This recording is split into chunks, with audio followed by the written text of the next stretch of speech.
Did I not say it? No.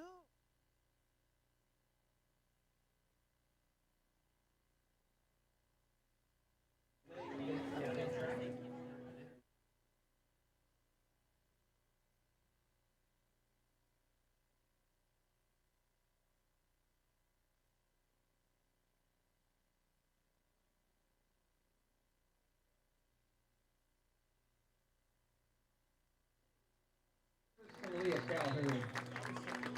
She has 3 siblings, one sister, Ashley, a graduate of Perry High School, 2 brothers, William, a sophomore at Perry High School, and Ethan, an 8th grader at Perry. Her grandparents are Martin and Shirley List of Tryon, Oklahoma, and Judy Calhoun and the late Charles Calhoun of Lincoln, Nebraska. Carly is a member of the Christ Lutheran Church, where she is active in the youth program. Carly is active in band and color guard.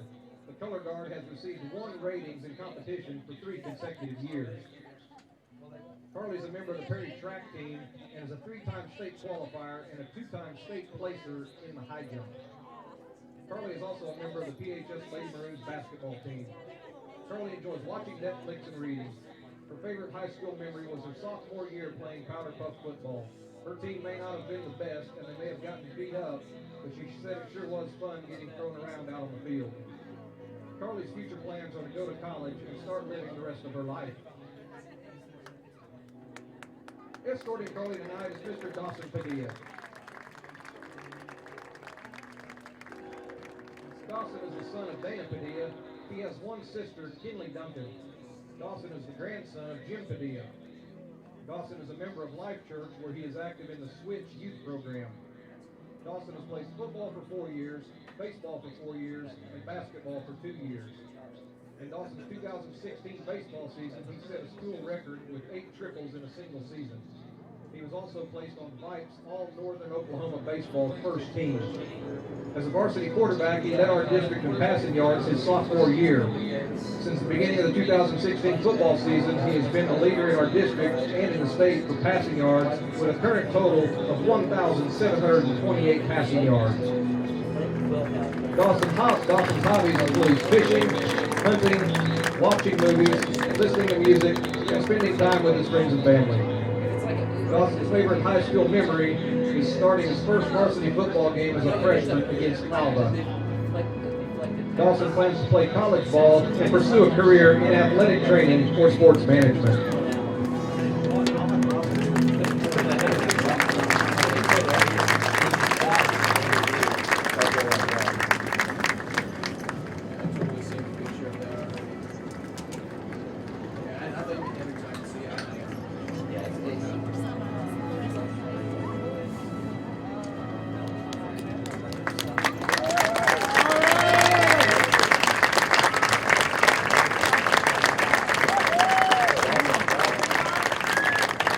Ladies and gentlemen, Miss Carly Calhoun and Mr. Dawson Padilla.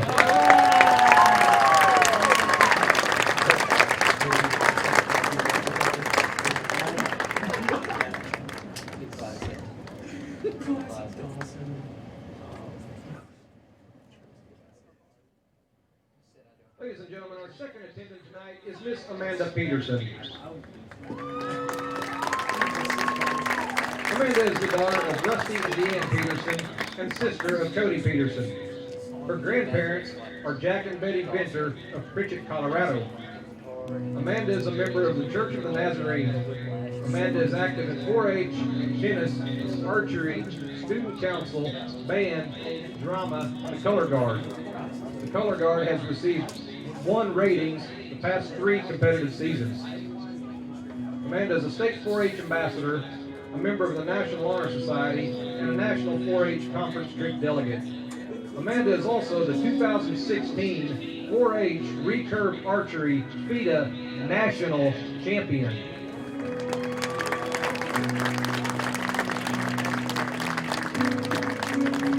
Amanda enjoys watching movies, reading, and spending time with friends. Amanda plans to attend college and pursue a degree in business or accounting. Amanda is escorted tonight by Mr. Parker Gottschalk. Parker is the son of Doug and Paula Gottschalk and the brother of Cade. His grandparents are James and Peggy Gottschalk and Loretta and the late J.D. Longman. Parker is a member of Zion Lutheran Church. Parker has played football since 3rd grade. He's been in baseball for 11 years and basketball for 7 years. Parker has been on the student council for 1 year, the robotics team for 2 years, and has participated in 4-H for 6 years and attended the ELCA youth gathering for 3 years. Parker qualified for the USA Football Development Games in Arlington, Texas in 2016. He was Mike's All-Northern Oklahoma Fans Choice in 2016 and selected by Duke University's Talent Search Program. Parker's hobbies include hunting and fishing. Parker's favorite high school memory is every day that he got to play football. Parker's future plans are to play college football and become a doctor of veterinary medicine.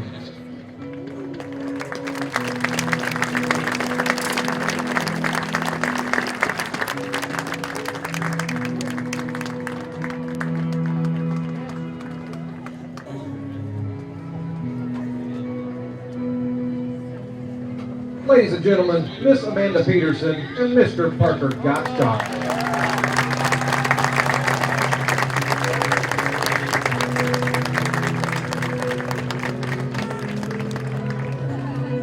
Tonight's homecoming king is Mr. Austin Reyes.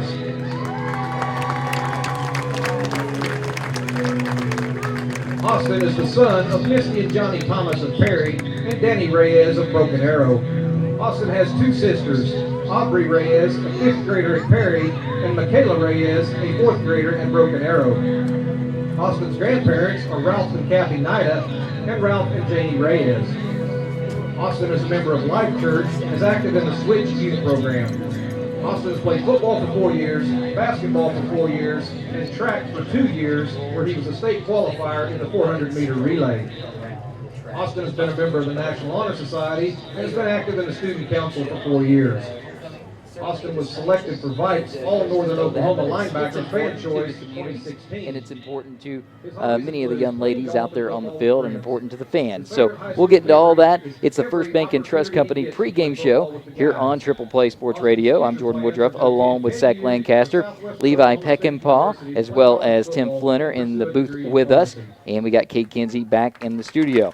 Last week it was a huge win for the Perry Maroons as they, in district play, get the win against the Tonkawa Bucks. 41-35 was the final score. Tonkawa picked to finish 3rd in this league by most people. Perry gets that win. They're one step closer to the playoffs. They won the game. That was a tough game. Today, Newkirk coming in. It's a game that, honestly, they should win. But these are the type of games that make coaches nervous. Homecoming, you're coming off a big win. You don't want to give one back here in the district right now, Sac. So they got to stay focused, and that was the message this week. Stay focused. Business as usual once you take the field. Yeah, Coach Cole said the big thing for him is the win against Tonkawa last week was a huge win, probably the biggest in this program's history. And on top of that, you add homecoming and all the festivities, and the whole court, they're all seniors. So that's one, and then you got Newkirk. You're looking forward to that. He said, we should get this win. So that's obviously a huge concern of us because hopefully we're not looking past Newkirk to the next week. And the royalty, the guys on the football team, they're driving the cars around, and no snafus yet. Austin Reyes coming in right now. But go through the royalty here because I know that's important for a lot of people out there tonight. First, got to mention the best name on the football field tonight. It's a 3-year-old, Diesel Taylor, who is one of the kids out there on the field, and he's joined by Sutton Moore. And then the other members of the royalty, Dawson Padilla, Carly Calhoun are out there. Also, Parker Gottschalk along with Amanda Peterson. And then the king is Austin Reyes and the queen, Taylor McClarty. So that's your homecoming royalty this year for the Perry Maroons. All right, so Newkirk comes in. They're 0-4 on the year. They're on an 11-game losing streak dating back to last season. Remember, last year it was one heck of a game between Newkirk and the Perry Maroons. Newkirk they went back and forth, and Trevor Johnson was the kid's name, the big tight end, gave Perry fits last year. They just threw it up. He was going up and getting that ball, and it ultimately came down to an overtime victory. It was in actually are opening there. Terrell Williams was handed the ball, goes in on a 10-yard gain in overtime to win the game for the Perry Maroons. So this is a team that last year pushed them to the brink. This is a different Perry Maroons team. But the Newkirk Tigers, they're going to be looking hard for their first win in 11 tries here with their 12th opportunity tonight. Yeah, talking to Liam, one of the reasons Newkirk gave Perry fits last year was they didn't really have a leadership role. You know, he said Dawson was our quarterback, but he was a junior. So and I was a junior, and Austin Reyes was a junior. No, we didn't really have a senior leadership. This year, Parker Gottschalk's taken control. Austin Reyes has taken control. Dawson Padilla, Liam Clausen, they all share that role, and they all look up to each other. And so they're really looking forward to this win, their second district game of the year, and they feel rather confident going out tonight. So I can report the cars are all off the field now, so none of the players had any bad luck, because it's very unusual. And, you know, I love small-town homecoming because it's just it's different. Our buddy Tim, who helps us with stats and spotting, he's like, I've never seen a homecoming like this. He's like, it happens at halftime. He's from down in Texas, and the players with the girl. I mean, it's just a different thing for a lot of these small schools. A lot of them get it over with early, and a lot of them usually pick games where they feel like they can probably get a victory. That's usually the case as well. But Perry tonight, you know, this is the pomp and circumstance. Fans are here. Everybody's having a good time. It does get more fans to the game. It gets more people involved, from the little tykes that are cheerleading to what you have with royalty. But the main thing on homecoming, Sack, it's always the football game, and you can't look past that. The best thing you can do as a player is go out there, give your home fans the homecoming victory. Yeah, talking to Coach Cole, he said, you're probably not going to talk to one coach across America that says they love homecoming. Now, I'm not telling my guys that I don't want them to enjoy it, because there's very few homecomings. You guys should enjoy it. This isn't your job. You're doing this for fun, so enjoy it. But this week during practice, if I hear the word homecoming, we're all going to be running. We're focusing on the game on Friday. Do that. Basically, do that during school, talking to your friends. Exactly. Do that when you go home. When you're on the football field, practice field, it's football. For the first 15 minutes, you know, they start right at 30 minutes before the game. You have roughly 10 minutes to get all homecoming out of your system, and then we have 20 minutes, and we're going to get going. Yeah, 20 minutes right now, and Perry's in preparation already has done the workout as far as going on the field, doing what they usually do early. Newkirk, that's the one thing. Newkirk has to do the same thing. So they're going through everything, and then once they'll come back out, warm up a little bit. So last year's King and Queen, they're actually out on the field now, and they are going to pass the crown on, which is something pretty cool. You don't see a lot of times either, the former King and Queen passing it on. So that's pretty neat, Zach. Yeah, I can't say I've ever seen that. It looks like the former King, though, is getting more hugs than the former Queen. The football players are really hugging him good. I probably wish he was out there on the field with him, that's for sure. And once again, the King, Austin Reyes, and the Queen, Taylor McClarty. And they're out in the field enjoying their time. And Austin, if I know Austin, he's probably happy, smiling out there. But I bet you he's ready to go out and hit somebody. Well, walking across the field, he has the crown bearer and the flower, and he's like trying to scoot them along. They're walking real slow, and of course the players, they drive the cars in. Well, they're pulling 3 to 4 miles an hour. You can bet all he wants to do is push that pedal down and haul butt around the track to get this over with. Yeah, Austin, I can tell you, he's ready to go hit somebody. Padilla, he's ready to go make some touchdown passes and runs. And then Parker Gottschalk, well, he's ready to be Parker. Just dominate the line of scrimmage. So those 3 guys out there enjoying themselves, but still at the same time, I bet you if you could get in their mind, they're ready to get out on that field and play some football. All right, it's the First Bank and Trust Company pre-game show. We're about 20 minutes away from kickoff. Homecoming tonight, the Perry Maroons taking on the Newkirk Tigers. Coming up next, we'll have a breakdown of the Newkirk Tigers. We'll also thank our sponsors, and we'll have an interview with Coach Travis Cole here in the pregame show coming up in just a bit. Once again, it's homecoming here in Perry. The Perry Maroons set to take on the Newkirk Tigers in the 4th home game, straight home game. You don't see that very often for the Maroons. They're 1-0 in district play, looking to be 2-0 tonight. The First Bank and Trust pregame show rolls on after this on Triple Play Sports Radio. The First Bank and Trust Company pregame show continues after these words from our sponsors. We have always been committed to offering state-of-the-art access to your accounts with First Bank. Our newest product, Mobile Deposit, adds another convenient and secure service to our online banking suite. Don't worry about making a special trip to the bank just to deposit a check. Take a picture of it and send it to us anytime, 24/7, and we'll take care of the rest. To get started, go to bankfbt.com or contact one of our new account representatives at 580-336-5562. First Bank and Trust, Perry, Billings, Cummington, member FDIC. Integrity, respect, professionalism, and a genuine caring attitude is exactly what you can expect from us at Brown Duggar Funeral Home. We are committed to being available to you every step of the way. We know that losing a loved one is never easy, but it's our privilege, responsibility, and our calling to help ease this process as much as possible. We are avid supporters of the Perry Maroons and welcome you to come or stop by. We're located at 1010 North 7th or call us at 580-336-4444. Brown Duggar Funeral Home. We are here for you. Does hearing those killer football hits make you hurt? At Ortho, Oklahoma, you don't have to be a college athlete to be treated like a star, and you don't have to go to a metropolitan area to access quality treatment. Enjoy big-time care from bone and joint specialists with hometown friendliness and ease. Experience state-of-the-art equipment like our latest open-sided MRI, world-class treatment, and on-site physical therapy. Visit us at orthook.com. At Ortho, Oklahoma, we are keeping you together. Not near a radio? Have no fear. Triple Play Sports Radio is streaming online courtesy of the Cimarron Casino. Listen anytime, anywhere by getting the Triple Play Sports Radio app on your smartphone or log on to tripleplaysportsradio.com and listen right on your desktop. Take advantage anytime you want, anywhere you go. Triple Play is streaming online courtesy of the Cimarron Casino. It's your home for sports talk with an orange flavor. Triple Play Sports Radio.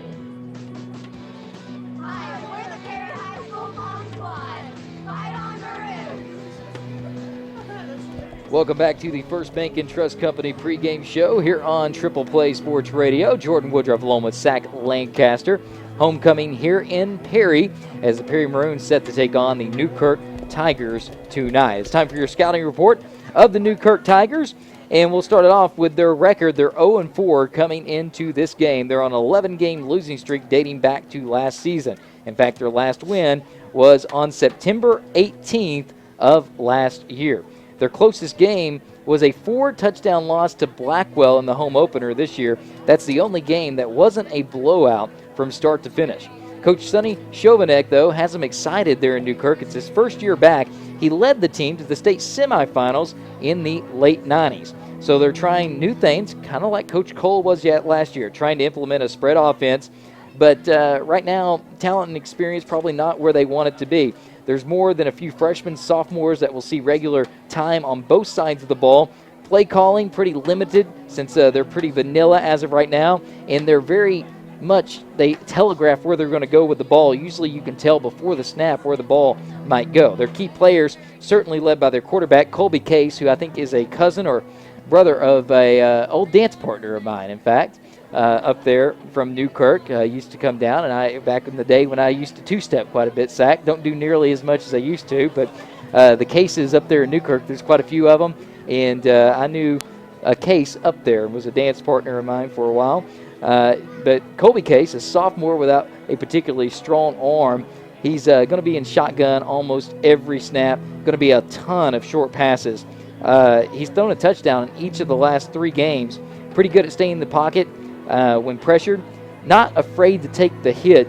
He'll have a few run plays, but doesn't have great speed. He can scramble, shows some elusiveness. Showed that against Chisholm, which is a really good team. And, most young quarterbacks have trouble with ball security, and he has a tendency to put the ball on the ground or has a tendency to throw some interceptions. His brother, Toby Case, plays fullback, and he'll also be split back there as far as getting some catches.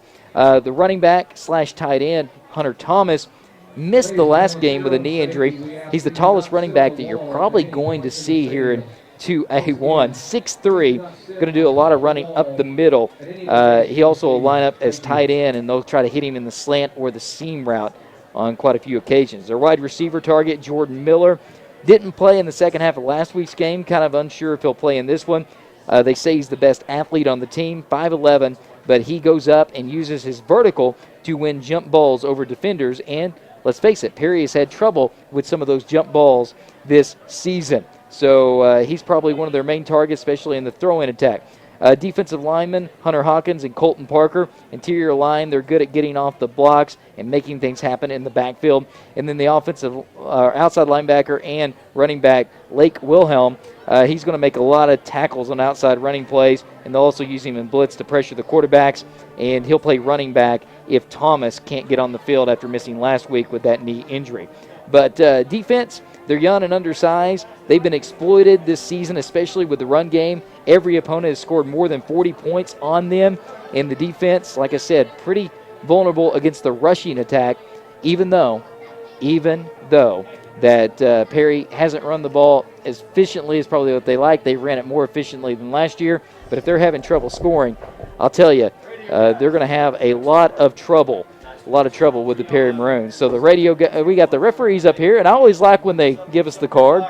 So he told us to be nice. So we'll be nice to you guys. You come up and saw us, so we're all good. So I like guys like that.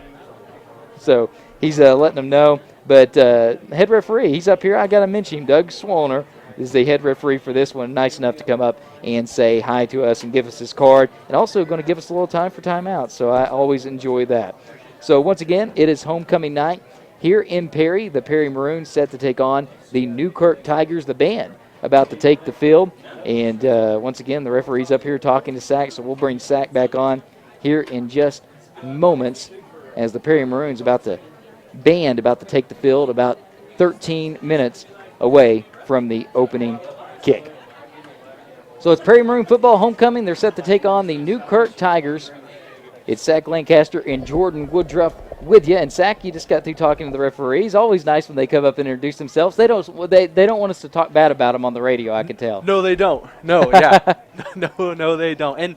And see, that right there is one thing I love about referees is it's the personal side. They're not just out there. They're people. Oh, yeah. Sometimes they make even mistakes. though we view them as objects, they right. are people. Exactly. They go home to a wife and kids and family just like we do. Right? Sure. And that was one. He said we're going to make mistakes, but hopefully we don't. And you guys have a good game. Good stuff. All right. So I went through the scouting report. The refs came in on the back end of that. But going through that scouting report, Sack, what stands out to you? Well, I tell you, talking to Coach Cole, fast receivers. He said that Newkirk has some really good speed. They were able to get behind Chisholm a couple times last week, so that tells you something. But one of the things that he mentioned that is going to be a huge point of emphasis for Perry's defensive line and linebackers is Newkirk has a really, really weak offensive line. That's probably their weakest point of their whole team. So Coach Cole said that's what they're going to try to exploit this week. All right, so we'll see if they can do that. The Perry Maroon Band about to take the field here on homecoming. We're 12 minutes away from the opening kick. The Perry Maroon set to take on the Newkirk Tigers. It's Perry Maroon football and the First Bank and Trust Company pregame show. Our interview with Coach Cole coming up next here with Perry Maroon football on Triple Play. Jordan sits down with head coach Travis Cole next. So stay tuned to the First Bank and Trust Company pregame show. McDonald's has a great new option on the menu. Now you can choose any two from a triple cheeseburger, quarter pounder with cheese, filet of fish, or 10-piece McNugget for just $5. Now some of McDonald's favorites are available, any two for just $5. The biggest question is, am I going to enjoy the McPick 2 for just $5 or enjoy McDonald's all-day breakfast option? McDonald's on 6th, McElroy, Perkins, Perry, and the Turnpike. McDonald's 2 for $5 deals and breakfast all day. I'm loving it. To our neighbors and friends, we come to you today to let you know what's on our hearts. Because you're the reason this is so much more meaningful than a job. And the reason we believe in the power of investing in tomorrow, as well as the power of community. Ladies and gentlemen, please welcome to the field the Perry High School Marching Band. To move forward and grow, but never lose sight of the roots that connect us. Sincerely, Stillwater Medical. Personal services and discounts up to 40%. No wonder more drivers trust State Farm Insurance, and your agent, Perry, is Cheryl Mandeville. Give Cheryl a call today and check with her on your home, car, health, life insurance, and more. She will steer you in the right direction. Cheryl Mandeville, State Farm Insurance, located at 405 Fur Avenue in Perry, or call 580-336-2110. Hey Maroon fans, are you looking for a great dentist? Look no further than Custom Dental and Dr. Dewhurst and let your fear disappear. Have you heard about the Maroon Fan Special? Be one of the first 200 callers and take advantage of our Let's Get Acquainted plan. Get $100 off.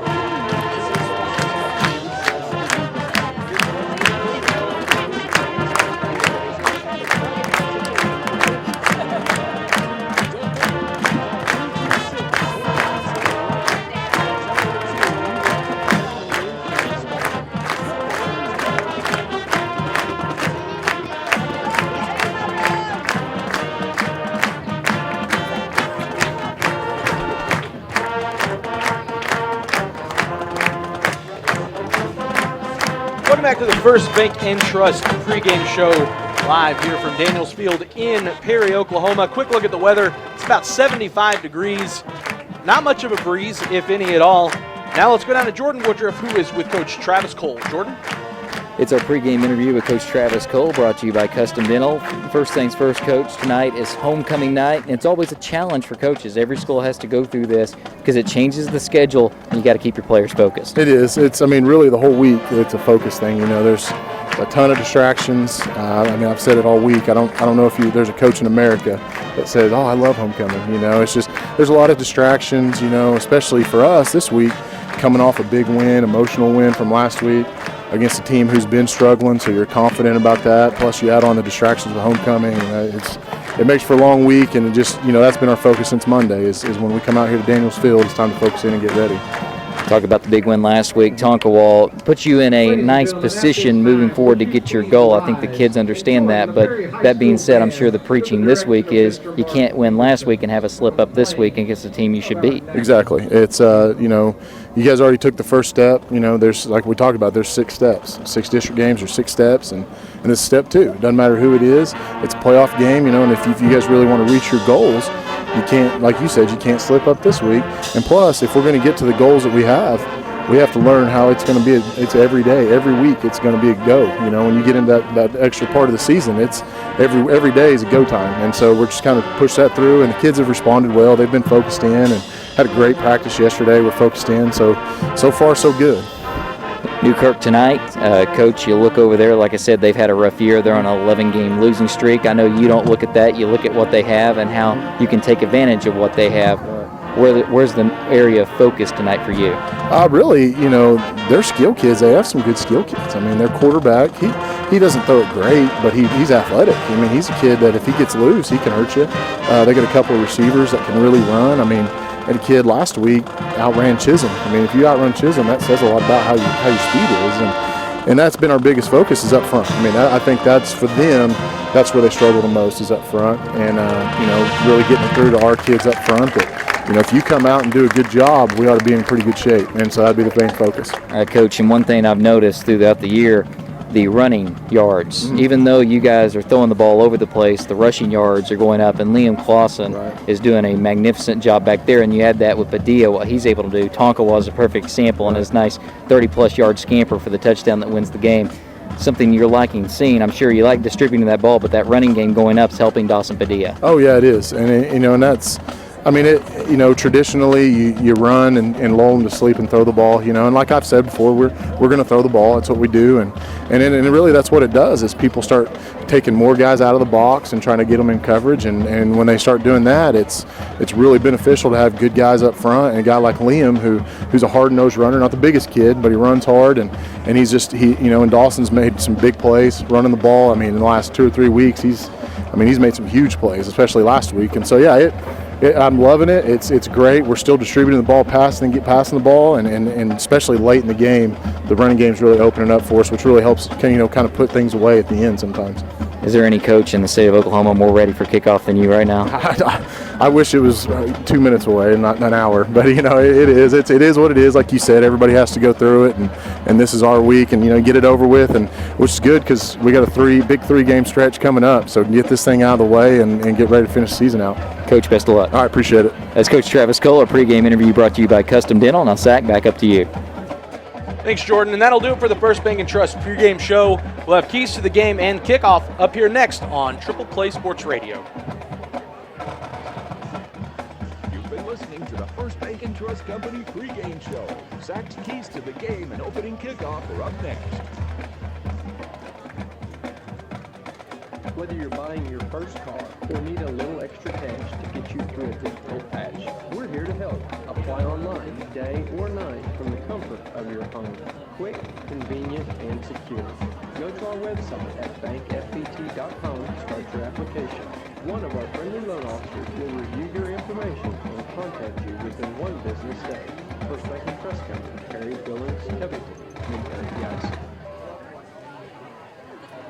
Get comfortable and stay protected in a rugged pair of Justin original work boots from the Cowboy Travel Plaza at the corner of I-35 and Highway 51. Justin original work boots have been providing comfort and safety since 1879. The Cowboy Travel Plaza is your headquarters for Justin original work boots. Come on out to the Cowboy Travel Plaza, the home of boots and barbecue. Take exit 174 on Interstate 35, Highway 51, just west of Stillwater. It's time for some Perry Maroon High School football. Now to bring you the opening kick, here is Zach Lancaster and Jordan Woodruff. 1, 2, 3, 4, 5, 6. The battle cry this year for the Maroons, and it's been a good battle cry because they are 4-1 on the year, looking to go to 5-1 and 2-0 in district play as Newkirk in town for homecoming, as the Perry Maroon faithful getting down on the field to welcome the Maroons out there on the field. It's time for our Cowboy Travel Plaza keys to the game. The Cowboy Travel Plaza, corner of I-35-51, had the chicken fried steak there, in fact, just yesterday. It was great. Great food. Chicken fried steak's good. Barbecue, catfish, but also don't forget the boot store, and also a great place to stop before or after that game to get that gas or that snack when it comes to high school football. All right, Zach, our keys to the game, what do you got for us? The first one, and I think first and foremost, break the will of Newkirk. You got to hit them hard, hit them early, and don't let up. Just pedal on the metal. You're talking about gas at Cowboy Travel Plaza, keep your foot on the gas tonight. Create some turnovers. The defense had a lot of opportunities last week to intercept the ball, never could convert on those. So create a lot of create a lot of turnovers on defense. And then, like we were talking about earlier, they don't have that good of a line of scrimmage on offense or defense. So dominating the line of scrimmage, I think, is going to be key tonight on both sides of the ball. That's our keys of the game, brought to you by Cowboy Travel Plaza. Would like to take the time to thank all our sponsors. First Bank & Trust Company, sponsor of the pregame and postgame show. McDonald's, our halftime sponsor. Custom Dental, sponsor of our pregame interview with Coach Travis Cole. Ortho Oklahoma, sponsor of our halftime blitz. Stillwater Medical Center, they sponsor our halftime profiler this week. It's going to be featuring Liam Clausen. Brown Duggar Funeral Home, who sponsors Player of the Game, awarded after every Perry game. And Cheryl Mandeville with State Farm Insurance. We thank the sponsors that make this broadcast possible for the Perry Maroons. So the captains are at midfield looking for the opening coin toss, and it looks like they'll have to part the Maroon C out there in the middle, as Maroons haven't taken the field yet, and the Maroons kind of lined up across the 50 because, hey, there's a big crowd on hand. Lots of kids and lots of future Perry Maroon players and cheerleaders and basketball players and wrestlers, a lot of them out there on the field. Perry, no doubt about it, they're really getting behind their team on homecoming. They got a reason to be excited with Perry football right now. Newkirk, can't say they traveled too well. Looking over there, I'd be venture to say there may only be about 20 people over there on their sidelines, but that's what an 11-game losing streak will do to a team. So no doubt about it, home field advantage. Perry should have that tonight. And the kids, honestly, Zach, crowds have been good here in Perry. The kids have fed off that energy. Oh, yeah. You talk to any of the guys. I've been up here the past 4 or 5 weeks. All the guys, all the coaches, it doesn't matter who you talk to. They all one of the things they lead off with is the fans. We love the fans. Shout out to the fans. The student section's really shown up. Big shout out to them. Coach Cole, he was saying when the guys go around town, they go to a restaurant at night, they go to a Walmart, they always get stopped and say, hey, you guys did a great job last week. We're rooting for you. We'll be there next Friday. We're really looking forward to the game. So captains for the Maroons out there, Tanner Kime, Dawson Padilla. Also looking for the number there. So also got Sam Chambers out there who had a big game last week, and then Bailey Burdick, who also has been doing great on both the defensive and offensive line. And looks like Jeffrey Hobbs, Hunter Thomas, Colby Case. Can't get that other number as the captains for the Newkirk Tigers.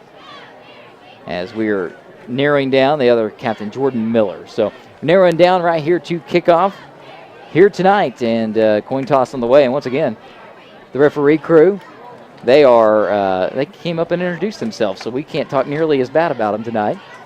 As the festivities for Perry include, looks like one of those parachute, somebody going around the field sack. It's one of those kind of carts that has the parachute on it that you can fly. So somebody circling the football field here tonight. All they need is like an advertisement flowing behind it, and that would be really good. They're most likely getting some really good aerial footage. It would be. So who needs a drone when you can go up there yourself, right? So the ref calls the toss. We'll wait to see who the winner and loser is in the situation. And the Perry Maroons will be taking the field shortly after we find out. Once again, the Maroons, a big win last week, 41-35 over the Tonkawa Bucks. And they solidified them as a playoff contender in 2A1. So Perry wins the toss. They defer to the second half. So Newkirk will have the football, and they will be heading from left to right as we look at it, and that's north to south if you're looking for the actual directions. So the captains and all the seniors who follow out there on the field going back to bring the Maroons on the field. Right now, we're just getting really close now to the opening kickoff for homecoming night here in Perry on Daniels Field. So, Zach, struggling team, you talked about this. You need to put your foot on the gas and keep your foot on the gas and break the wheel. And I love that, because when you look at it, when a team's struggling like this, they're an 11-game losing streak, you don't want to give them any hope, and you can do that right off the bat by making a statement. And Coach Cole doing that, saying we're going to defer to the second half.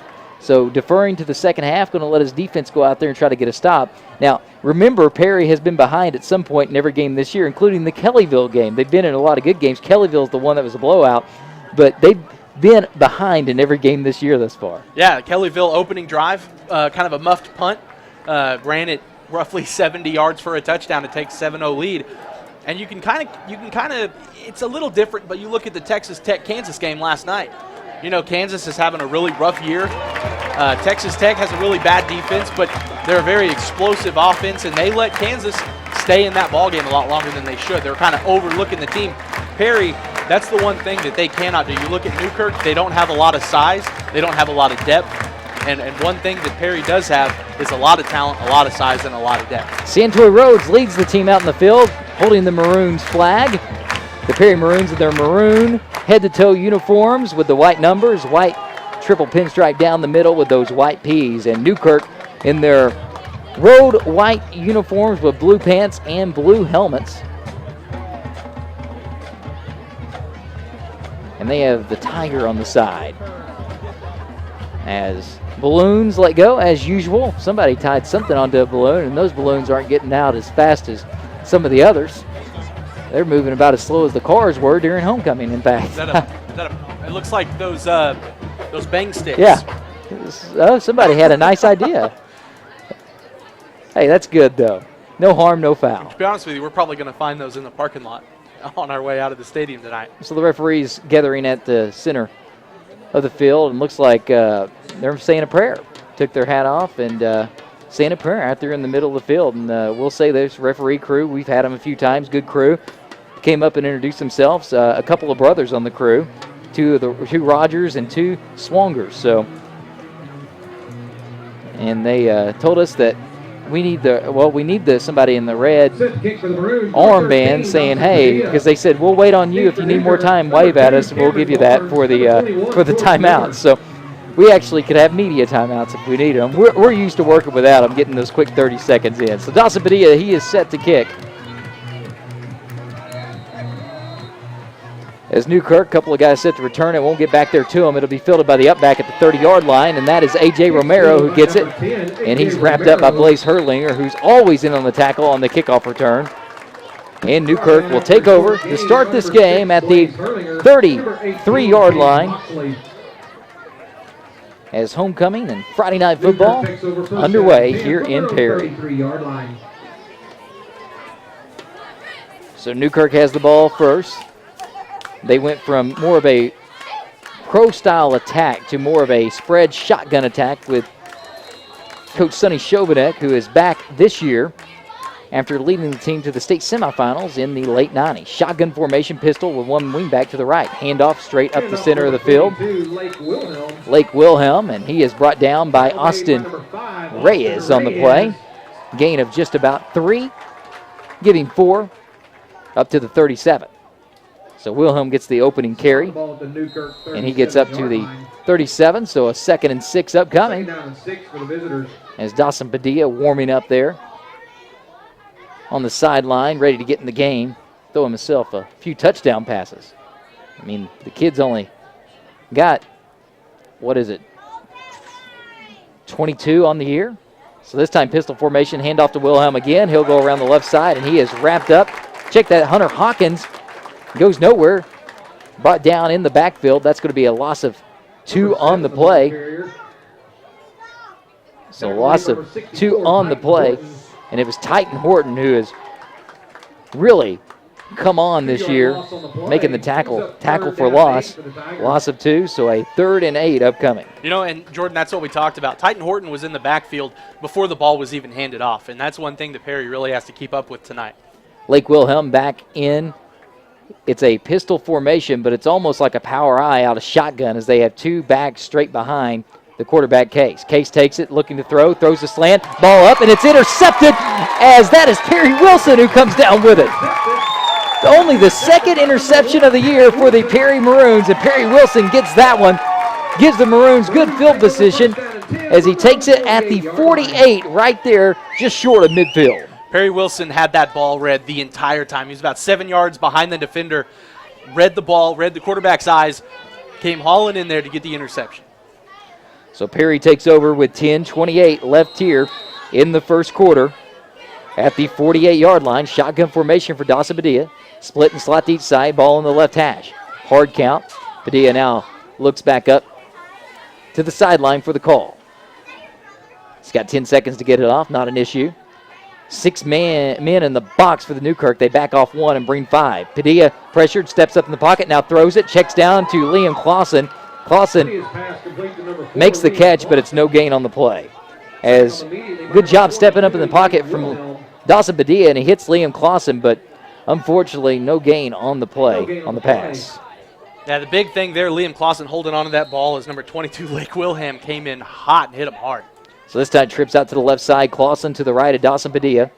Single receiver over to the right side. Once again, 6 men right up there on the line. They brought 5 last time, back 1 off. This time they bring all 6. Padilla looking to throw. Throws it right side. That looks like it's Dale. Dale makes the catch to the 10-5. Touchdown Perry Maroons. A 52-yard strike. Dawson Padilla to Drake Dale.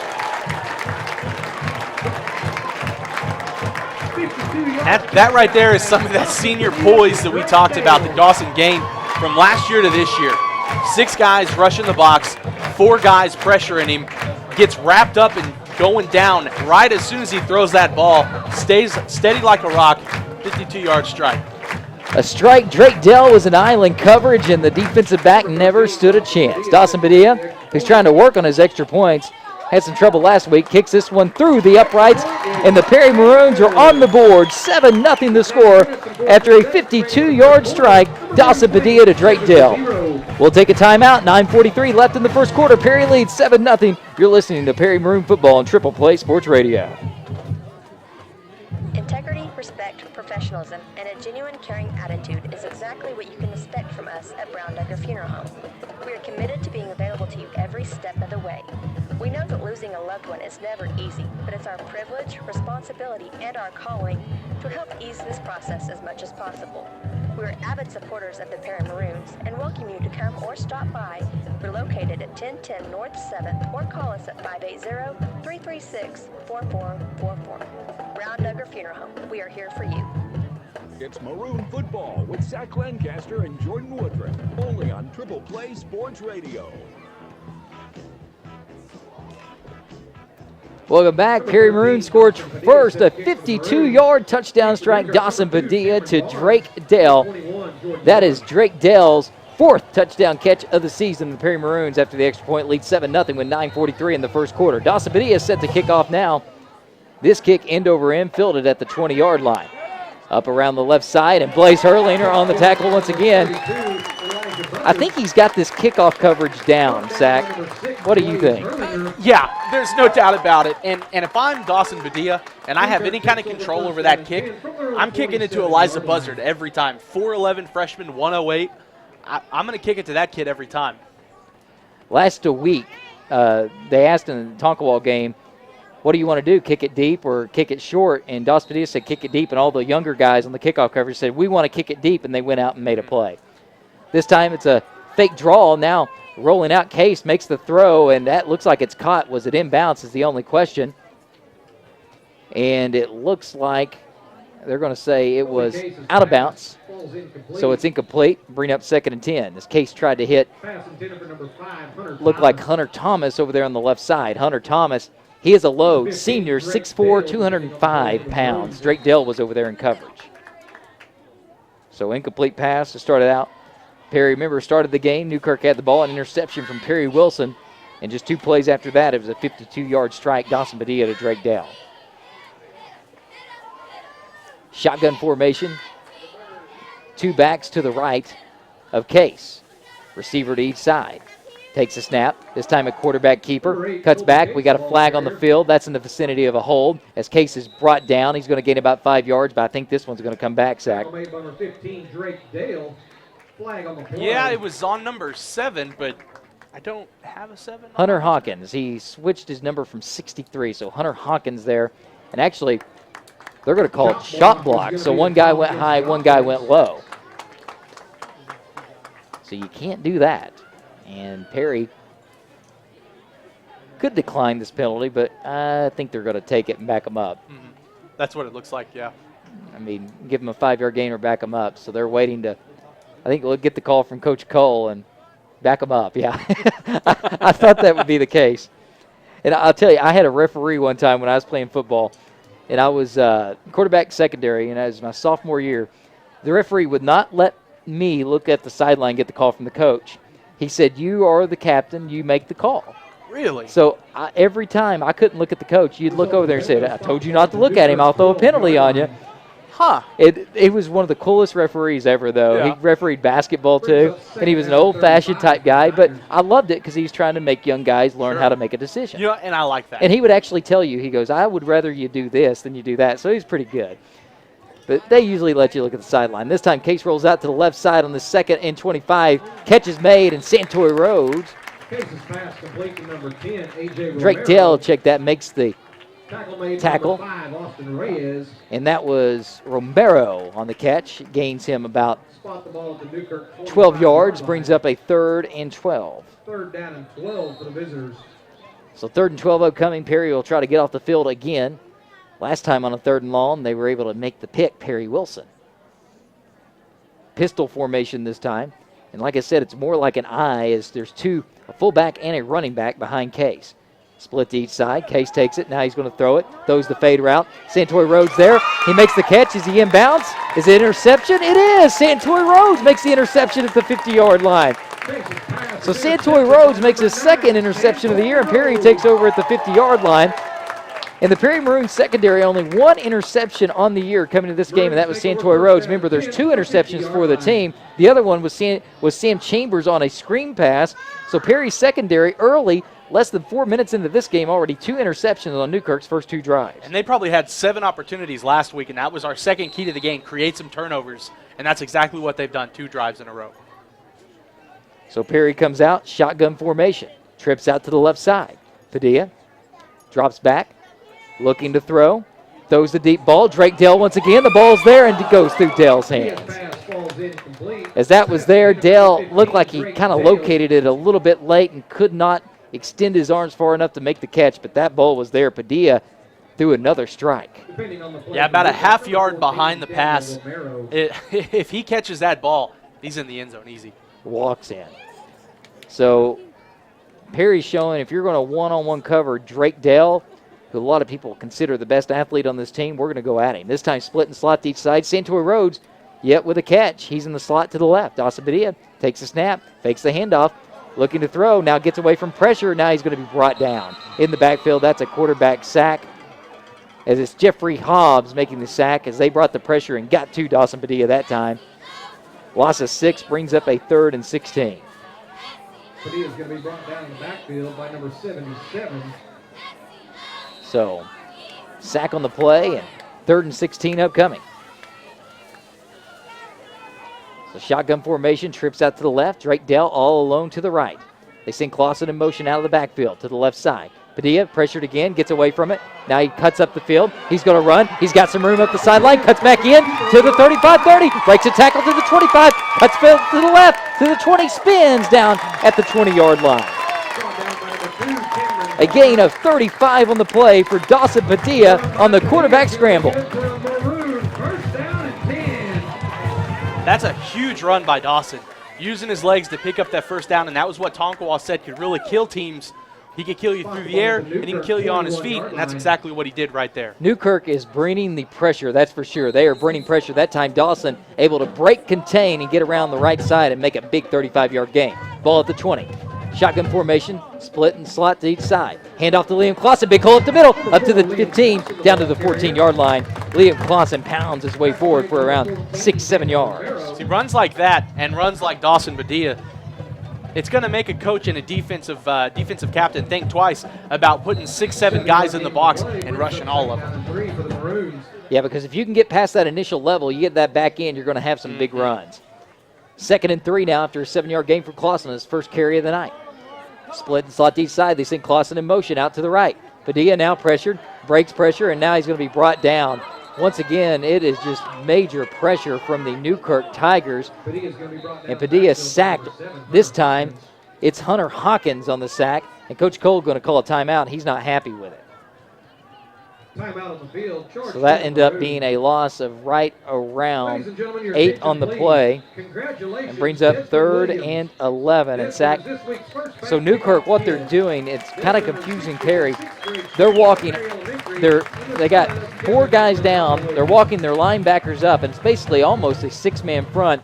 They backed off the first time, but since they backed off that first time early in the game, they're bringing 6 men. Perry only has 5 men to block, especially when they send Clausen out in the backfield. So Padilla's got to get rid of the ball faster, or they got to keep somebody in there to block. You know, and that's kind of where it gets a little confusing, because I like the notion of sending Liam Clausen in motion to the outside, because more times than not this season, he's been open out there in the flat for 5-10-yard pickups each and every time. But then again, you know, as you said, there's 5 guys in the front line. If Newkirk's rushing 6, possibly 7 with another linebacker, that's just not enough bodies. So maybe Liam Clausen goes out and keep him in the backfield and then run him out and throw a little flare route to him on the right side, get outside that contain, and then you can get some yards after the catch. So Coach Cole going to make a small adjustment here as they were rushing more than Coach Cole had blocking, and that's never a good combination.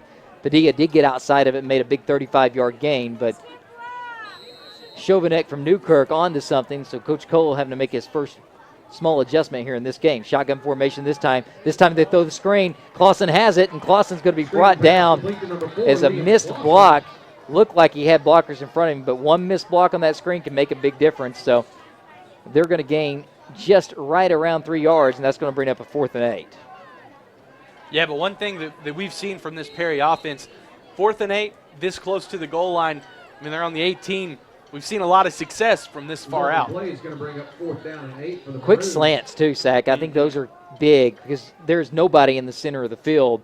Just one-on-one coverage on the outside. Shotgun formation, Padilla trips out to the left, wants the receiver to the right, straight Dell.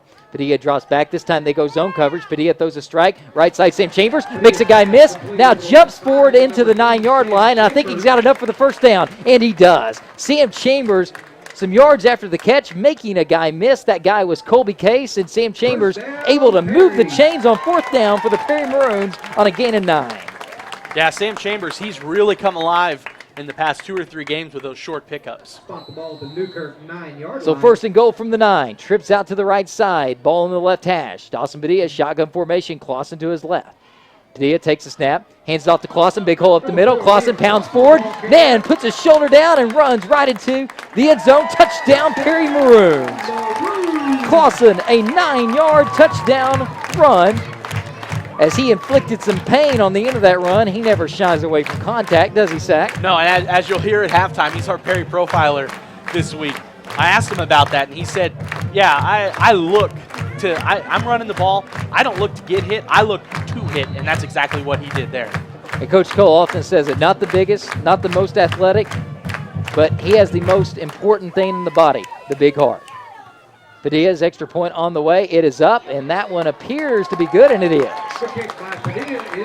So Padilla said he was working on those extra points, and he's 2 for 2 tonight. And if he's 2 for 2 on extra points, that means that the Perry Maroons have had no trouble finding the end zone. 5:54 left here in the first quarter, and the Perry Maroons lead 14-0 here early in this one, Sack. Yeah, and that was one thing that Coach Cole said. You know, Dawson, he struggled with extra points this year, and he said, I'm not sure how on defensive days, which is Wednesday, that's all he does is he works on extra points. It's a little different in game situations. You know, the blocking isn't quite as good on extra points as it is in a practice or a regular offensive play. So when you got 11 guys rushing you, hey, I can see how you get a little flustered. So, Sack, this time they moved their short 4'11", Elijah Buzzard, up a little bit. So he's up at the 30, not the 20 this time. They switched positions there because he was the one that caught it last time. And Blaze Hurlander, he's not big himself, but he still can inflict some pain. So Dawson Padilla is set to kick. Cameron Barnes set deep for the Newkirk Tigers, as well as Jordan Miller, but the ball hasn't got there yet. Padilla's kick on the way. It's just a little pooch kick around the right side, and it takes a bounce and goes out of bounds.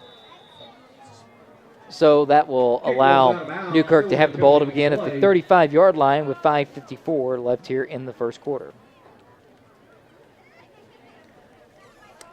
It's happened a few times this season. I don't know if that's probably not what he was going for. But to kind of reduce the contact there, I kind of like that because it would have been caught about the 30.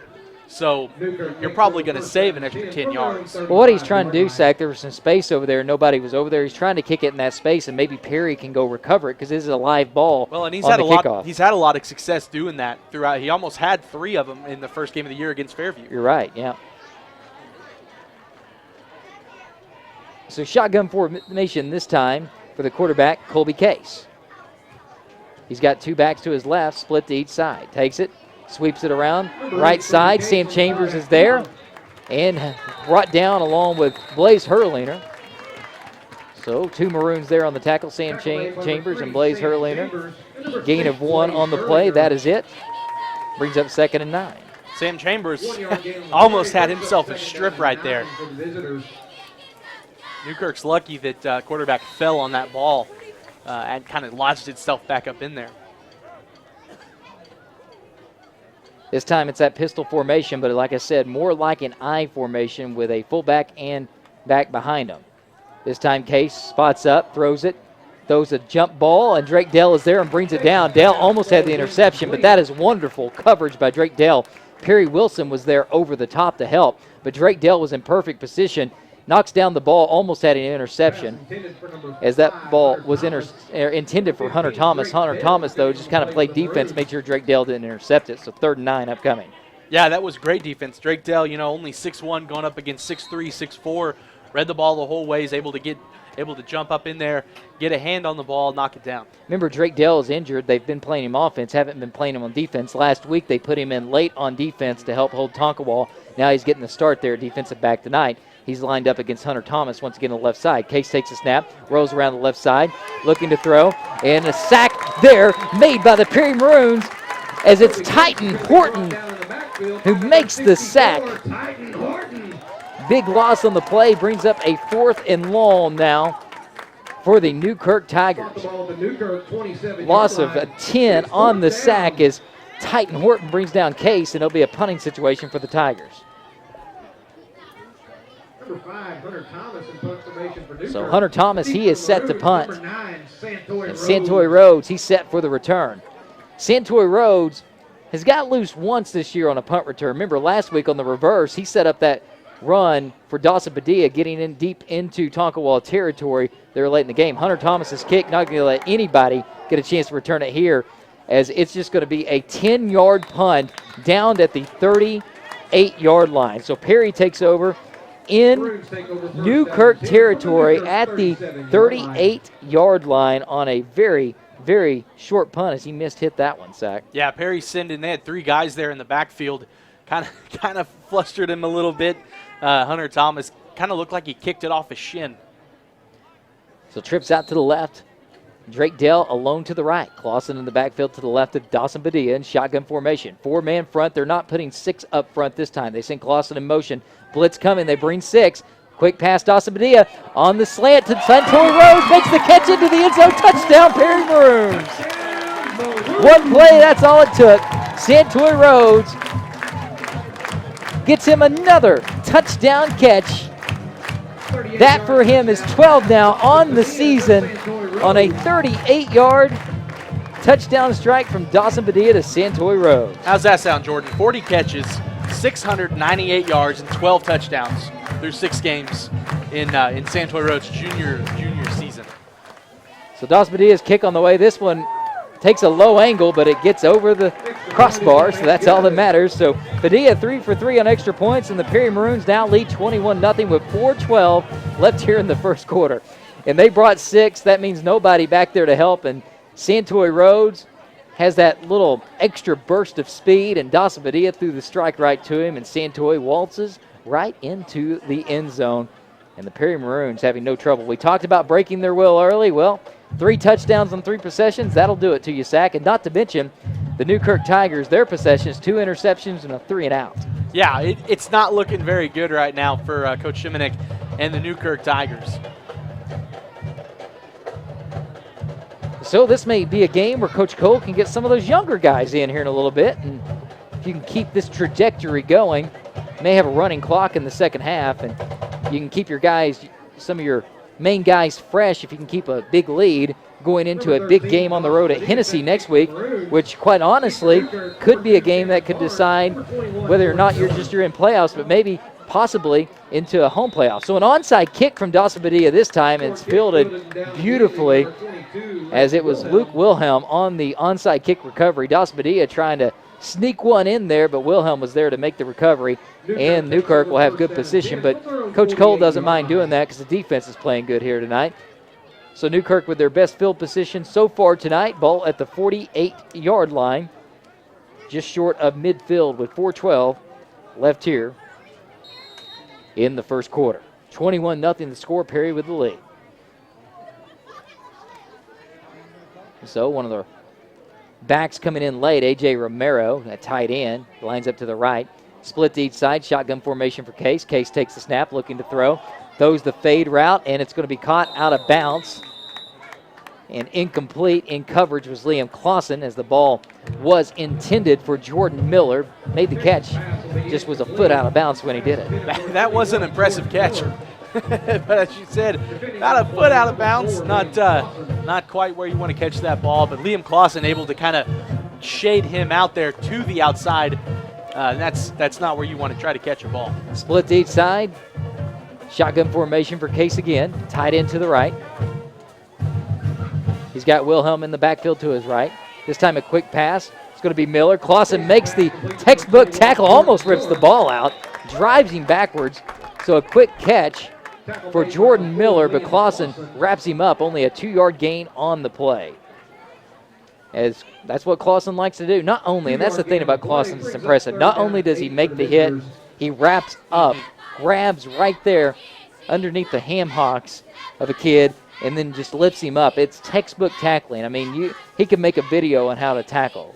Liam Clausen could. Oh, no doubt. And one thing I really like about Liam, not only is he such a solid tackler, but he's a solid defender. He's going to wait until you catch the ball. I mean, if he doesn't have a chance to play the ball, he's going to wait just until you catch the ball, and that's when he's going to hit you, as soon as that ball hits you. Another 3rd and long upcoming, and looks like we're going to have a timeout.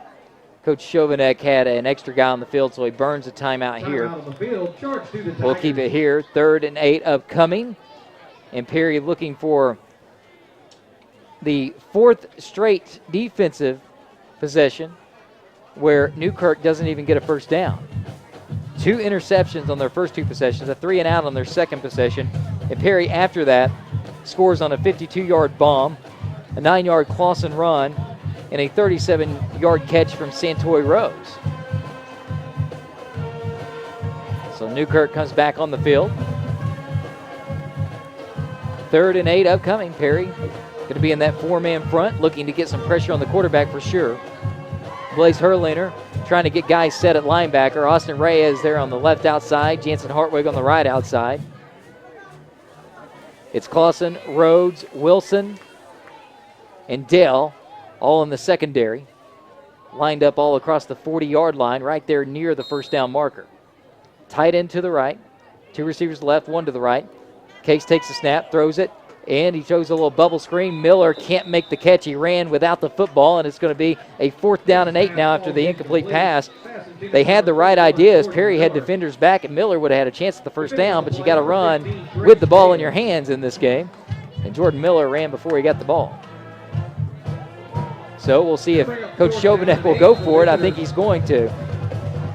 So Coach Chauvinek going to go for it here. 4th and 8 upcoming. Split and slot to the left, 1 to the right. Case drops back, shotgun formation, takes the snap, throws it, and that ball's going to be caught. First down of the game for Newkirk up to the 30. Clausen makes the tackle, but not before the chains move up to the 31-yard line. As that is a gain of 20 yards on the play for the Newkirk Tigers. As Case throws a dime there and moves the chains for the first time tonight. Newkirk and gets the ball into Perry territory for the first time tonight. Tight end to the right, 2 receivers left, 1 to the right for Case. Case drops back, looking to throw, right side, tries a flush. Now he's going to be sacked as it's Parker Gottschalk as well as Bailey Burdick back there to make the sack. They both get credit for that one. And that's going to be a loss of right around 4 yards back to the 35-yard line on the quarterback sack. Great tackle there by Parker and Bailey Burdick. Excuse me. That's what you want to see from your tacklers. Meet the ball carrier 3 yards behind the line of scrimmage and drive them backwards. Perry leads 21-0. 2:30 left here in the first quarter. Newkirk, best field position they've had so far tonight. Ball at the 35-yard line is 2nd and 14 upcoming. Split and slot to the left, 1 back to the right. Shotgun formation for Case, takes the snap, pressure coming, makes the throw. What a great defensive play by Drake Dale. Drake Dale was 5 yards behind Hunter Thomas when it was thrown, and he dives in there as Hunter Thomas, looking to make the catch, pokes it out with his right hand. Well, Drake Dale's having a great game. This is his first healthy game since the first game of the year, and he got hurt in that first game of the year. Looked to be healthy last week. Shoulder popped out of place there in pregame warm-ups. This week, going off without a hitch. But as of right now, I mean, he's having a great game. So 3rd and 14 upcoming. Newkirk will go for it, so you have to stop him 4 times. But it's 3rd and 14. Shotgun formation for Case. He's got Romero lined up to his right in the backfield, and now we got a flag on the field. Nope, it's going to be a timeout. Coach Chauvinek will burn his 2nd timeout of the game with 2:15 to go here in the first quarter. So another timeout from Coach Chauvinek. He'll only have 1 left. And the Perry Maroons, they'll come to the sideline as a 3rd and 14 upcoming. But like I said, they're going to have to stop them twice as Perry, well, theoretically had 3 and outs. So far in this game, it was a 4th down pass from Case. They got the only first down tonight for Newkirk Tigers. It was a good first down, gets them into Perry territory. But a sack from Bailey Burdick and Parker Gottschalk both getting credit on it. Dropped them back to 35, so 3rd and 14 on the way. As the Perry Maroons, this is a prime opportunity for somebody to get an interception. Yeah, it really is. And that first down that Newkirk picked up, Coach Cole was not happy. Defensive secondary playing too far back, left the receiver wide open in the middle of the field to pick up the first.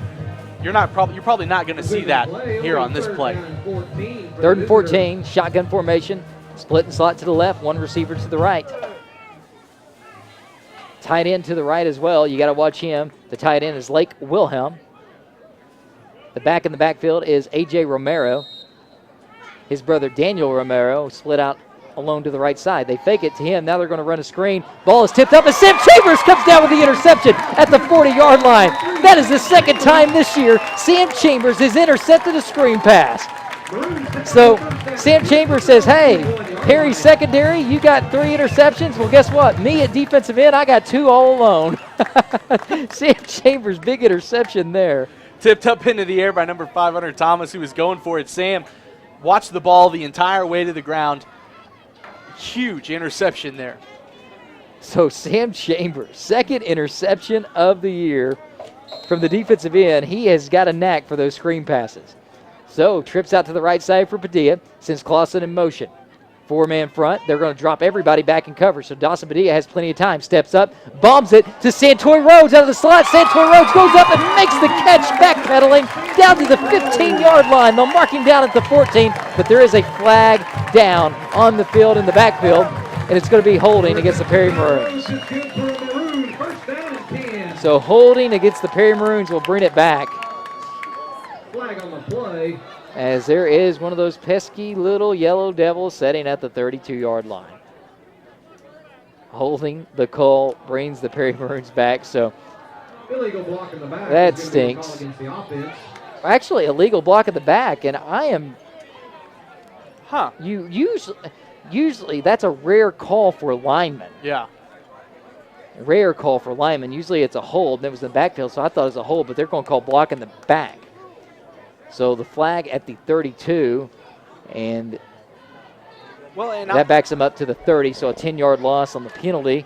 We'll bring up 1st and 20 after a big play from Santoy Rhodes on the catch. To be honest, and I was watching it. That flag had to have come way after the throw because it didn't happen before the throw. I thought I wasn't looking. I was looking at the ball. I thought it may have been a personal foul for roughing the quarterback. They've gotten close 3 times, yeah. Trips right. They're going to hand off to Clausen. Clausen ball on the ground. Fumble on the ground. Perry falls on it. Newkirk had every opportunity to get on that ball, but they couldn't do it. Liam just never had a good handle on that football. So on the recovery, it looked like Bailey Burdick fell on top of it. So the Maroons escaped danger there on a fumble. No gain on the play. Brings up 2nd and 20. I think Liam was the only one that knew that ball was on the ground. Until Burdick, it bounced right in front of him. And Liam never had a good handle on it. Shotgun formation, trips to the left. Hard count, and I think that's going to draw Newkirk off sides. Flag on the play. We'll wait and see as it will be offsides. They draw Newkirk off, so it makes this long yardage situation a little bit more manageable, and a 5-yard penalty brings up 2nd now and 15. Ball spotted at the 35, dead center of the field. It's going to be trips out to the left. Santoy Rhodes, he's got loose in that slot a couple of times now. Dale all alone to the right. He's got a lot of space. Got to be thinking a slant eventually. They walk up the linebackers. They're going to rush 5. Padilla is going to throw it out to Perry Wilson. Wilson's got some blockers around the left side, and he's going to be wrestled out of bounds by Garrett Stone. So Garrett Stone tackles Perry Wilson, but he's able to gain 9 yards up to the 44-yard line on the little quick screen pass. Good solid pickup there by Perry Wilson. Haven't really heard a lot of him the past couple of weeks. Those first 2 or 3 games, he was wide open quite a bit there, open on that island. Trips out to the right side this time. Wilson on the island to the left. Santoy Rhodes in the slot. Drake Dale split out long to the right side. Sam Chambers in the slot to the right. Clausen in the backfield next to Padilla. They're walking up. They're going to rush 6. Padilla drops back, looking to throw, steps in the pocket, throws it. Looks like Santoy Rhodes. Rhodes makes the bobbling catch and is incomplete or caught. It's caught by Santoy Rhodes. The ball looked like he caught it, and the ball pops up in the air, and then Santoy Rhodes somehow comes down with it. Big gain on the play there as the ball spotted down to the 18-yard line. That was really impressive because I thought the ball had bounced up off the ground. I was right there with you, Sack. So a gain of 39 on the play. Santoy Rhodes makes the bobbly catch. Trips out to the right. Dawson Padilla first and 10 on the way. Chambers, wing back to the left. High snap. Padilla brings it down, throws it to Chambers. Chambers makes the catch. He's wrapped up and brought down at the 10-yard line. So that's going to be a gain of right around 7 on the play. Barnes on the tackle. 2nd and 3 upcoming for the Maroons with 45 seconds here in the first quarter. The Maroons lead 21-0 here on homecoming night against the Newkirk Tigers. Trips out to the right this time. Wilson on the lineline to the left. The lone split. Clausen to the right of Padilla. They like to run Clausen in these situations, or that quarterback read for Padilla. Padilla takes it. He's going to throw it this time. Looking to throw. Santoy Rhodes makes the catch on the hook route. He won't have enough for the touchdown, but he'll have enough to move the chains, I do believe. It's right there at the first down marker down to the 7-yard line. So we'll see where they spot it. I think it's going to be enough to move the chains. We'll wait, and looks like they possibly could measure here. I don't know. They haven't changed the first down marker yet. The ball right there at the 7, right there near the line to gain, and the refs eye it down. They say, we're going to give them the first down. So a 3-yard gain for Santoy Rhodes moves the chains for the Maroons. So first and goal here with 17 seconds left in the quarter. Perry leads 21-0, looking to make it 28-0 here on this possession. Hand off to Clausen. Clausen breaks a tackle. Now bust around the left side. And makes a guy miss. Walks his way into the end zone. Clausen, his second touchdown run of the night. A 7-yard touchdown scamper. Making some guys miss in the process.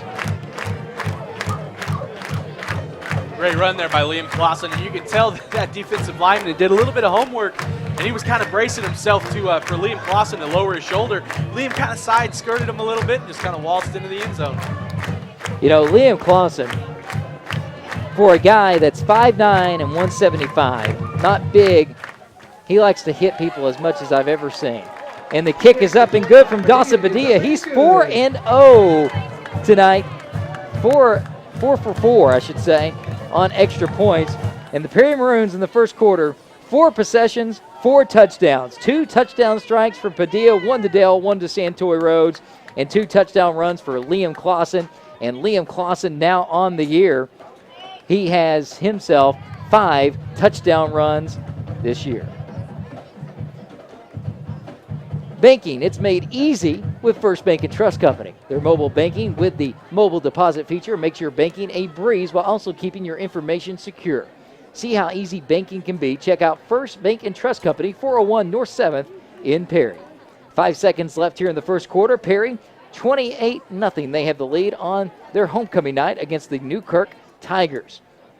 4 possessions for each team in the first quarter. Newkirk only able to gain 1 first down overall. They've thrown 3 interceptions. Sam Chambers has 1, Drake Dell has 1, and also Perry Wilson has 1 interception. The other time it was a 3-and-out. Dawson Padilla is set to kick here. It's a short kick right there. Fair catch is called for by Elijah Buzzard. And we're going to have a whistle. Looks like a flag down. Buzzard called a fair catch. He's a very small kid, just 4'11", and they got him 4'11" and 108 pounds. That is it. He's a small dude. So it's going to be offsides. Perry got across the line before Padilla makes the kick. That'll back him up 5, and they'll re-kick this one from the 35-yard line. Nice big hole right in the middle of the field. So Padilla set to kick this one. No flag down this time. And it's fielded at the 20-yard line. Jordan Miller. Miller has some room before he's brought down by Liam Clausen, who took him down low. Ball to the 41-yard line, and that's where Newkirk will take over. As that is the end of the first quarter. The Perry Maroons lead this one here on homecoming night, 28-0 going into the second quarter. Newkirk will have the ball when we come back to begin second quarter action. You're listening to Perry Maroon football on Triple Play Sports Radio. Got a quick score update for everybody before the second quarter starts. Got 2 other 2A District 1 games going on tonight. Tonkawa versus Pahuska. Tonkawa is up 21-0 in the first quarter just recently ended in that game. So Tonkawa's up big. And then Chisholm versus Hennessy tonight, and Chisholm has a 6-0 lead in the first quarter for that game. And then at halftime, I'll have some area game updates for everybody, so see you all then. Personal services and discounts up to 40%. No wonder more drivers trust State Farm Insurance. And your agent in Perry is Cheryl Mandeville. Give Cheryl a call today and check with her on your home, car, health, life insurance, and more. She will steer you in the right direction. Cheryl Mandeville, State Farm Insurance, located at 405 Fur Avenue in Perry, or call 580-336-2110. Hey, we're the Perry Maroon Marching Band. We're leading the Perry Maroon football on Triple Play Sports Radio. Welcome back to Perry Maroon Football on Triple Play Sports Radio. Jordan Woodruff, along with Zach Lancaster, Levi Peckinpah with us, as well as Tim Flinner, keeping stats and spotting for us. And Kate Kinsey back in the studio with score updates. We'll get to more of those coming up at the half. The Perry Maroons lead right now over Newkirk on homecoming night, 28-0 as we begin the second quarter, as Newkirk takes over at the 42-yard line in their own territory. And it looked like, I believe, the softball team getting honored for the Perry Maroons. Had a nice little run this year. I think it actually came to an end today as Perkins Tryon, who has a heck of a team, ends up beating them. But 3 girls, I heard, making all conference, which is good. So always love to hear stuff like that. Shotgun formation, split and slot to each side for Case. Case makes the throw, and it's caught but met immediately out there on that left side. Santoy Rhodes out there on the tackle on Jordan Miller. Liam Clausen also out there. Brings up a 2nd and 7 after a 3-yard gain. Spot the ball at the Newkirk 45-yard line. So 2nd and 7 upcoming. They're going to keep with the 2 receivers each side. 1 in the slot, 1 in the wideout position on each side. Blitz coming this time. Ball is on the ground. Case makes one guy miss, can't make the second. As the Perry Maroons unable to fall on the football, but they are able to make the tackle in the backfield. Loss of 3 on the play is Blaze Hurlinger, crediting him the tackle for loss. And he was on the blitz there, and I think that the center got a little scared. That's the 3rd time that Blaze has done that. And each and every time you kind of see a bit of a bobble there from the center. So 3rd and 10 upcoming. Split and slot to each side again for Case. As Newkirk just kind of in desperation mode. Case, quick throw out to the right side. It's caught out of the slot. And Jansen Hartwig, great job there out of the linebacker position to bring down Romero. A.J. Romero on the catch. And Jansen Hartwig brings him down. Just a gain of around 1 on the play. Brings up 4th and 9. Jansen doing a great job of staying at home and reading the pass, making the sure tackle, not allowing very many yards. So the Perry Maroons looking to get off the field and get the ball in their own territory once again. But it's going to look like a punt this time. You got to watch the fake. Hunter Thomas's last punt, just about 9 yards. See if he can get a better one this time if they don't fake it. Thomas's kick on the way. He gets a better one this time. It goes over Rhodes' head. Rhodes is going to go back and field it at the 15-yard line. So Santoy Rhodes has some room. He's got a block. Now he's going to be brought down. He ran right into the guy that was being blocked. Chris Ryan made the tackle. As Rhodes a little upset at himself there because he knew he had some room out there if he wouldn't have ran into Chris Ryan there who was being blocked. Yeah, Ryan kind of got a little lucky there, got blocked to the ground, but landed right on his knees facing Santoy. Santoy, not much space to work with there. Unfortunate, but it's a nice pickup for Santoy. So he's not able to gain very many yards on kickoff. So Perry takes over 31, 10:02 left in the half. They lead 28-0. Shotgun formation, trips to the left, 1 receiver to the right. They're going to throw it quick to Santoy Rhodes out of the slot. Rhodes makes 1 guy miss. Up around the left side to the 50, to the 40, up to the 35-30. Breaks 1, and then he's going to be brought down up near the 20-yard line. Romero brings him down as Santoy Rhodes, he gets loose there. Out of the slot on just a little simple hitch, and then he used his speed to get to the outside, get all the way down to the 23-yard line. Big gain for the Perry Maroons there, as that appears to be a gain of right around, 1927 will be, 46 yards for the Perry Maroons. Shotgun formation. Blitz upcoming here. Padilla now going to drop it, and he's going to be sacked as he pulled that one down and sacked, as it was kind of just a jailbreak there. As Hunter Hawkins now, I believe now back in 63, is brought down and sacked, loss of right around, looks like 9 on the play. Brings up a 2nd and 19. Trips out to the right, shotgun formation, blitz upcoming again. Padilla has Clausen to his left. They'll hand it off to Clausen this time. He makes one guy miss in the backfield, but he can't get to that second level as he's brought down with maybe just a yard gain on that one. Brings up a 3rd and 18. Yeah, that last play, Dawson didn't have a lot of time to do anything.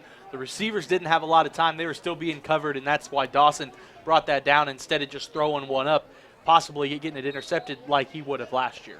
I think they need to stick to those quick hitters with those I agree. Short routes. This time Dawson rolls out to the right side. He's pressured, but he has some room. He's going to bring it down. Now he's going to break some tackles. A flag down on the field. So Padilla stays up on his feet. Now around the left side. He's up past the original line of scrimmage before he's brought down. He'll be short of the first down, but there's a flag down. And the way Padilla shifted from the right to the left side of the field, usually that is the case for a block in the back or a hold, and that's going to be the case this time. So block in the back is the call against the Perry Maroons. And when a guy switches field like that, you always are looking for flags because a lot of times they're blocking one way and the defender all of a sudden starts going the other way to follow the ball, and then it's easy to push a guy in the back. It's easy to hold all of a sudden. That's what happened for the Maroons there on that block in the back. Yeah, it's incredibly convenient and really nice to have a quarterback that's quick on his feet. He's very elusive, can swat, can stop and switch directions on a dime, but then again, it kind of leaves your offensive line who's blocking for you high and dry. 3rd and an eternity here for the Perry Maroons. Ball spotted at the 45, so they got to get all the way down, I believe, near the 10-yard line. So about a 3rd and 35. Wing back to the left, 2 receivers left, 1 to the right. Dawson Padilla fakes it. Now he's going to throw the screen. Liam Clausen, he's got some blockers. He drops it. Maybe just a little bit of a bad pass there by Padilla, but Coach Cole not happy with Clausen. I think he ran without the football, so Perry's going to have to punt it after having a big first down on a 46-yard gain. A sack and a penalty drops them all the way back and to the 45-yard line after being all the way up to the 23. And Padilla is going to punt it this time. So Padilla going to try to coffin quarter this one. And that ball is going to take a bounce. It's live. It hits Newkirk, but it'll go out of bounds right around the 10-yard line. So a nice punt from Dawson Padilla. Gain of 35 on that punt. Right inside the 10-yard line. So Dawson Padilla, nice punt there, as his kicking game has improved drastically from last year to this year. Yeah, that's one of the huge positives. When Coach Cole gets down within the 30 and he can't quite get it, he's going to punt, and Dawson can put it the 10-yard line to the goal line, put it out of bounds every single time. So Case comes out to lead the Newkirk Tigers at quarterback once again. Split and slot to each side. Shotgun formation, takes a snap, looks to throw, quick pass, and that ball is tipped by Titan Horton. Bailey Burdick is hanging his head. Titan Horton knocked it down, and Bailey Burdick, it hit him right in the gut. But the thing was, Burdick didn't know the ball was going to be there. So Burdick's holding his head like, I wish I'd have had that, because that was about to be a big boy touchdown, right? Yeah, it would have been. But he couldn't get it. He didn't know. You got to give him credit on that one. It's hard to make an interception when you don't know the ball's going to be there, especially if you're a defensive lineman. The ball doesn't usually land right in your gut out of the defensive tackle position sack. No, it does not. Shotgun formation this time for Case. They throw the fade route. Good coverage out there by Drake Dell as that ball intended for Hunter Thomas, and it's just too tall on the Perry sideline, and that'll bring up a 3rd and 10 after the incompletion. So 3rd and 10 upcoming. Perry may have a chance to get the ball with some good field position if they can get off the field here. I'd like to see a quarterback sack. Maybe a safety, drops back, running, safety. I can live with that. I like when those two the referee back there raises his hand and does that little, rub his hands for the safety. That's always a good thing. Case is going to drop back. Now he's going to take off and run. He's going to be sacked. Loses about a yard on the play. Ball almost looked like it was coming loose there. Fumble on the play, recovered by Newkirk. So it was a fumble and recovered by the Tigers. So you can credit Parker Gottschalk on that fumble credit, causing that. And Bailey Burdick was in there to make the tackle. So now a punt, and Hunter Thomas will have to punt it with a foot in the end zone. As the ball will be snapped on the 8-yard line, he's about 3 yards in the end zone. Santoy Rhodes is lined up right at the 37-yard line. So now we got an official timeout as one of the Newkirk players down on a knee. I think he asked the official maybe to get a mouthpiece or something like that, fix the pads. So now we'll go back. 7:29 left here in the half. 28-0 the score. Perry with the 4-touchdown lead. Punt on the way. Thomas gets it. He'll kick it, and it's going to be an end-over-end short kick. Bounces at the 25 and will be down right around the 33-yard line. So that's where Perry will take over. Wonderful field position. But 7:12 left here in the half. So 32 is where they'll spot it down with 7:12 to go here in the half. So that was just a punt of 24 yards down to the 32. Well, and I think Newkirk will take that 24 as number 5, Hunter. He was getting pressured pretty heavily. So trips out to the right for Dawson Padilla. William Clausen in the backfield. Padilla drops back, looking to throw. Pump fakes. Now he's going to throw it.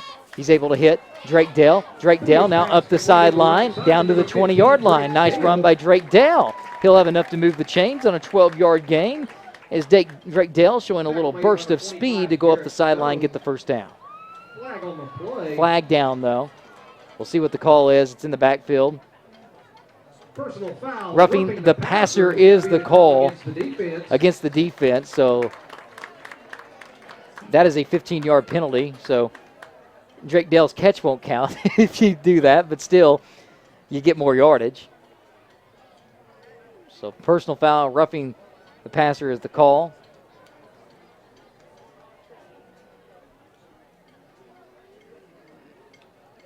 We'll see what the refs, and they're going to, Perry will take the penalty, so that'll be a 15-yarder from the original spot. And he'll march Perry up right near the 17-yard line on a 15-yard roughing the passer call. They've been close to that all night and finally get called for it. Yeah, there's been 3 or 4 instances where Padilla let go of the ball and it's a second or two just after, but it's still kind of in the motion of as he's coming in. So that must have been pretty late after the pass. Trips to the left for Dawson Padilla. Drake Dale all alone to the right. Dawson Padilla now looking for Dale. Throws on a little hitch route, and did Dale get underneath it? He did, but the ball pops out. Dawson Padilla's pass just a little low there as Drake Dale had to go down and try to get it. He made a good effort, just couldn't get underneath the football. So incompletion brings up a 2nd and 10 from the 17. Ball spotted right near the right hash. Trips out to the left. Drake Dale once again, island coverage right side. 4-man front. They walk up 2 linebackers. Blitz coming. Padilla throws it once again to Drake Dale. Makes the catch this time right near the 10-yard line. So gain right around 7 to the 10 as they get Drake Dale on the quick hitch. Solid pickup there by Dale, able to get 2 or 3 feet down right before stepping out of bounds. Great field awareness. So 3rd and 3 upcoming for the Perry Maroons. Trips out to the left. Drake Dale once again, all alone to the right. Padilla brings it down, throws it to Santoy Rhodes, and Padilla's pass low again. Coach Cole is just kind of looking at Dawson saying, what are you doing, bud? As Dawson Padilla, uncharacteristic. Maybe he throws 1 every now and then, but that's 2 balls he's thrown in the dirt. Maybe the pressure getting to him a little bit, Zach. Yeah, 6 guys lined up, rushing 5, 6 every time. Not much timing. You can get 5 of them, but you're going to let 2 or 3 go through, and that's a lot of pressure. This time Chambers in it, wing back to the right. They're going to fake the handoff to Clausen. Now Padilla's going to go around the left side, trying to break some tackles, and now he's going to be brought down, hit hard, and he will not have enough for the first down, and that will be a turnover on downs after a no gain from Dawson Padilla. Hunter Hawkins there on the tackle, and the Perry Maroons will turn it over on downs. So after 4 possessions and 4 touchdowns, the Perry Maroons get the ball deep into Newkirk territory twice, have to punt it once and turn it over on downs the next time. Newkirk takes over first down and 10 from their own 10-yard line. So the offense stifling a little bit here for the Perry Maroons. They lead 28-0 though with 6:40 left here in the first half. Newkirk takes over at the 10-yard line. Perry's defense so far been great in this one. This time, handoff up the center of the field, and the defensive line's there. No gain on the play as Wilhelm doesn't go anywhere. Burdick and Gottschalk leading the way on that one. Number 62, Briar Chapin on the stop. Looks like Briar Chapin also in the game getting some credit on that one. So the Perry Maroons defense holds strong again. No gain on the play. So 2nd and 10 upcoming. Split and slot to each side for Case. Claps it in, takes the snap, looking to throw, throws a fade. Couple of Perry defenders there, and the interception is made as Liam Clausen gets his first interception of the year.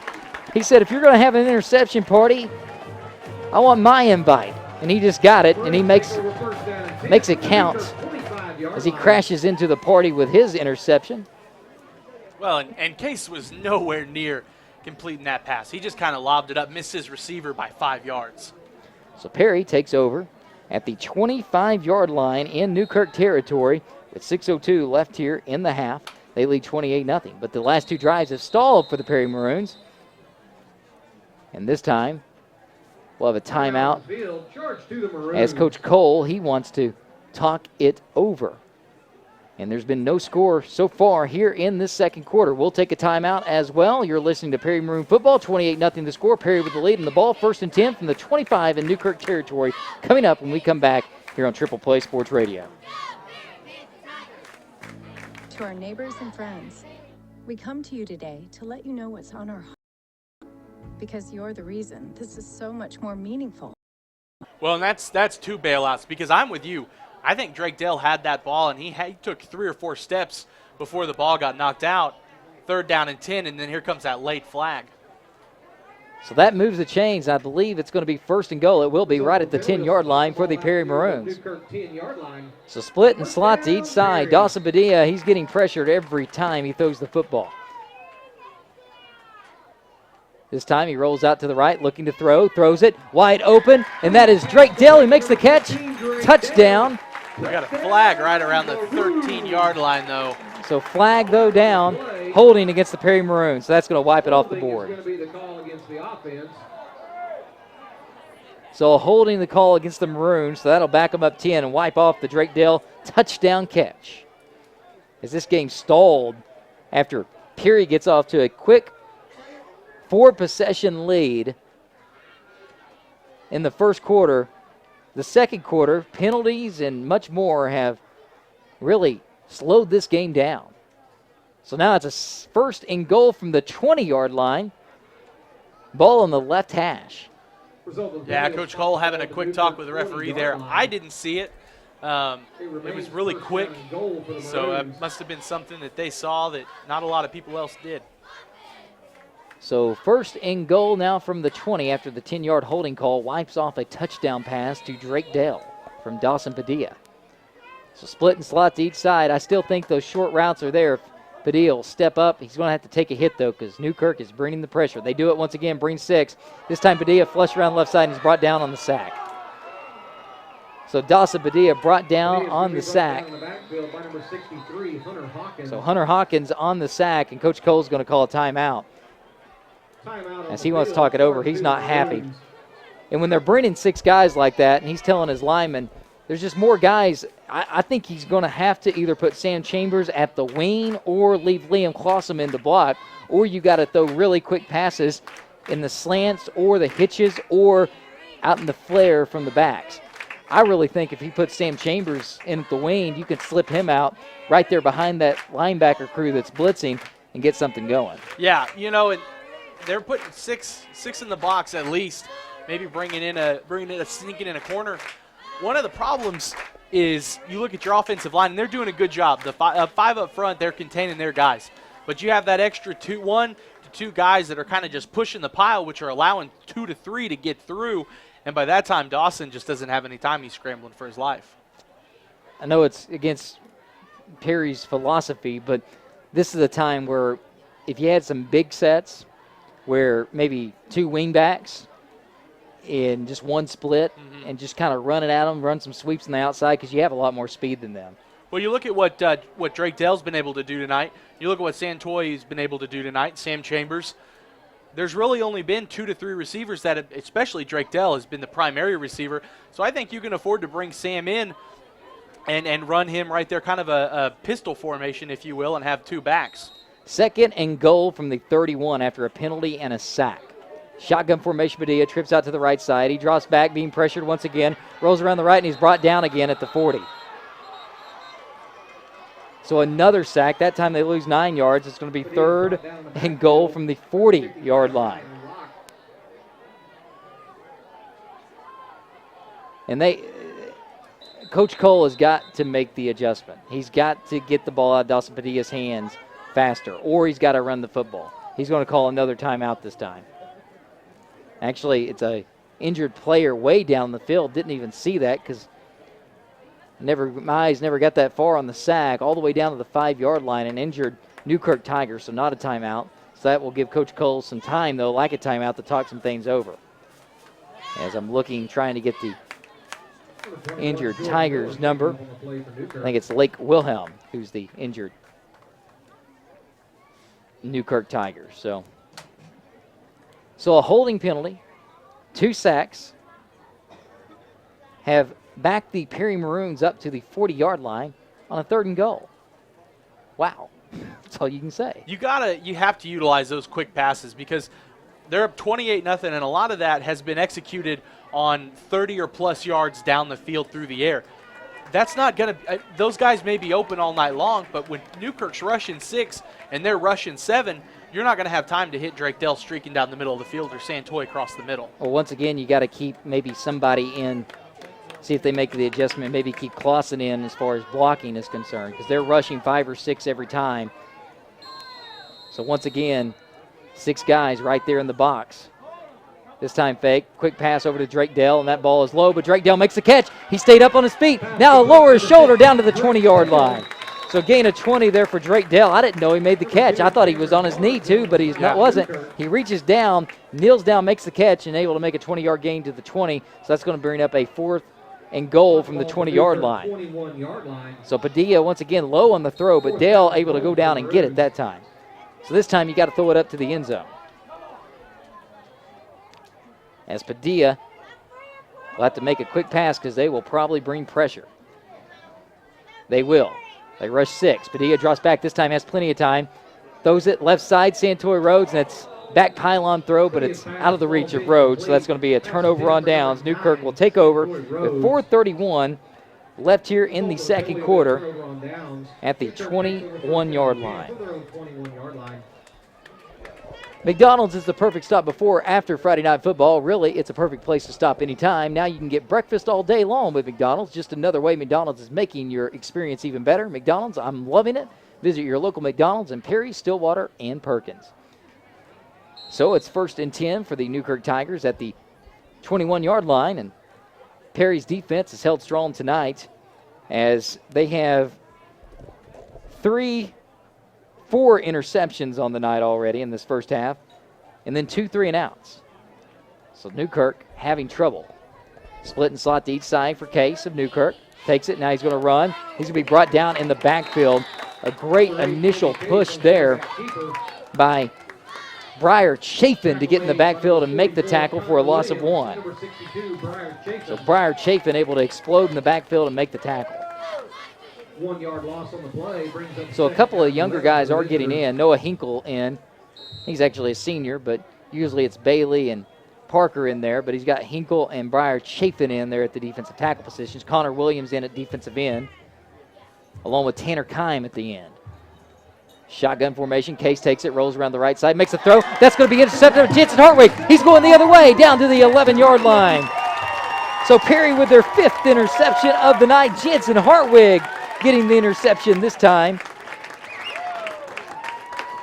And gives Perry great field position, which the great field position has been good for the Perry Maroons. The only problem is they haven't been able to do anything with it here in the second quarter. Yeah, 2 huge turnovers in their own end. They just can't seem to capitalize here. Starting on the 12-yard line, let's see if Coach Cole and Dawson Padilla can get this ball in the end zone. Trips over to the right side, Dawson Padilla, shotgun formation. Takes the snap, hands it off, and Liam Clausen going to be wrapped up by Lake Wilhelm in the backfield. It's going to be a loss of 1 on the play. So once again, you got 6 guys there in the box. So it's hard to run, and then they're bringing pressure, so hard to throw. So you got to get to the outside, or you got to make the quick throw here. 2nd and 11 upcoming. Shotgun formation, split and slot to each side. Pressure coming again. Padilla drops back, throws it. It's a quick slant, and Santori Rhodes can't make the catch. So incomplete, 3rd and 11 now for the Maroons, as Rhodes on that little drag route couldn't make the catch out of the slot. So when Padilla makes the throw, guys can't make the catch, and then when guys are kind of there to make the catch, Padilla can't make the throw. It's just the well-oiled offensive machine Perry has been all year has succumbed to some pressure from the Newkirk Tigers here in the second quarter. Stack formation out to the right side this time. Padilla dropped back and sacked again. This time it's Jeffrey Hobbs. Brought down the backfield by number 1, Jeffrey Hobbs. So Jeffrey Hobbs makes the sack back to the 21-yard line, loss of 10. And that, once again, they had nobody in the backfield, Zach. They had the diamond formation to the right, 1 out to the left, nobody in the backfield, and they rushed 6 guys. I like the play call, but the problem is Dawson's just holding on to it way too long. He's trying to drop back and wait to see if a guy can get open, and it's not going to happen. So 4th and 20 coming. Dawson Padilla, he's hit as he throws, and the ball is going to be too tall as he was hit hard by Jeffrey Hobbs, and it's a turnover on downs. As Dawson Padilla is slow of getting up here. And I'll tell you, this is Coach Cole. Now, they're going to have the halftime to get this figured out, but this is on him to make some adjustments. As Dawson Padilla clearly rattled as he's on his back almost every time he's throwing the football. So Newkirk, after a 3rd straight turnover on downs for Perry. Perry, 28 points in the first quarter, failed to score in this quarter on 4 possessions. Newkirk takes over at the 23-yard line with 2:35 left. Shotgun formation, pass on the way. Jansen Hartwig goes up and makes the interception again. Now he's going to be up to the 25-yard line. Hartwig, another interception. That's the 6th interception for the Newkirk Tigers. This is just an odd game. Well, and I feel bad for Dawson because Dawson had just got his helmet off. He was just fixing to set down on the bench to take a little bit of a breather when the ball gets turned over, and you could just kind of see it in his posture. Oh, here we go again. All right, let's go. Let's go out here and see if we can't put this ball in the end zone. So Perry, this will be their 4th straight possession starting after an interception in Newkirk territory, but they failed to do anything with it in the second quarter. They still lead 28-0. Dawson Padilla, shotgun formation, takes the snap, pressure on, looking to throw, and he held that one. Dawson Padilla rattled. That time he had his guy, but it was obvious. He holds on to the football because he was afraid of getting hit. He was protecting himself. Yeah, I believe it was number 63 coming around the end there, Hunter Hawkins, untouched. Dawson kind of saw him out of the corner of his eye, bracing for that hit. Never came, and that's what results right there in an incomplete pass. 2 receivers each side, 6 men. Look like they're going to rush them all again, and they do. This time in the block is Clausen, but Santori Rhodes on the out route can't get it, and Padilla. Coach Cole out in the field yelling at his guys. He's upset and he wants a timeout, so he's going to call a timeout. Cowboy Travel Plaza not only is a great place to stop for that road trip, it's your destination for boots and barbecue. Get some great barbecue or catfish. Check out the Pirate Ship and get some of the best deals on Western wear. That's right. Visit the Justin Boots store for the best prices on boots, Western wear, and more. It's all at the Cowboy Travel Plaza, corner of I-35 and Highway 51. All right, so 28-0 score, Perry with the lead. 2:20 left here in the second quarter. This quarter has moved slowly because there's been a lot of possessions, as no team has had more than 5 plays on a drive this quarter. And it's all pressure from Newkirk. They got 6 guys, and they're just rushing those 6 guys, bull rushing. And Dawson Padilla not having time to throw. When he does, he's afraid of the pressure and kind of just mishitting his receivers. So Coach Cole he'll have time to do it, but he kind of needs to look at maybe making an adjustment as far as run a sweep or just a little flare out with Liam Clausen, throw it to the wing as they're rushing all these guys, have your wide receivers maybe on a crackback block and let Clausen move, or put Santoy in the backfield and do that. There's things you can do, but you need to get confidence back with Dawson Padilla. You need to let him make a couple of short throws that are easy to make, and that way he can get a little bit more confident with some of the throws, because right now he's on his back every time he throws the football, and if you're a quarterback, you're not going to throw the ball well if you're on your back every time.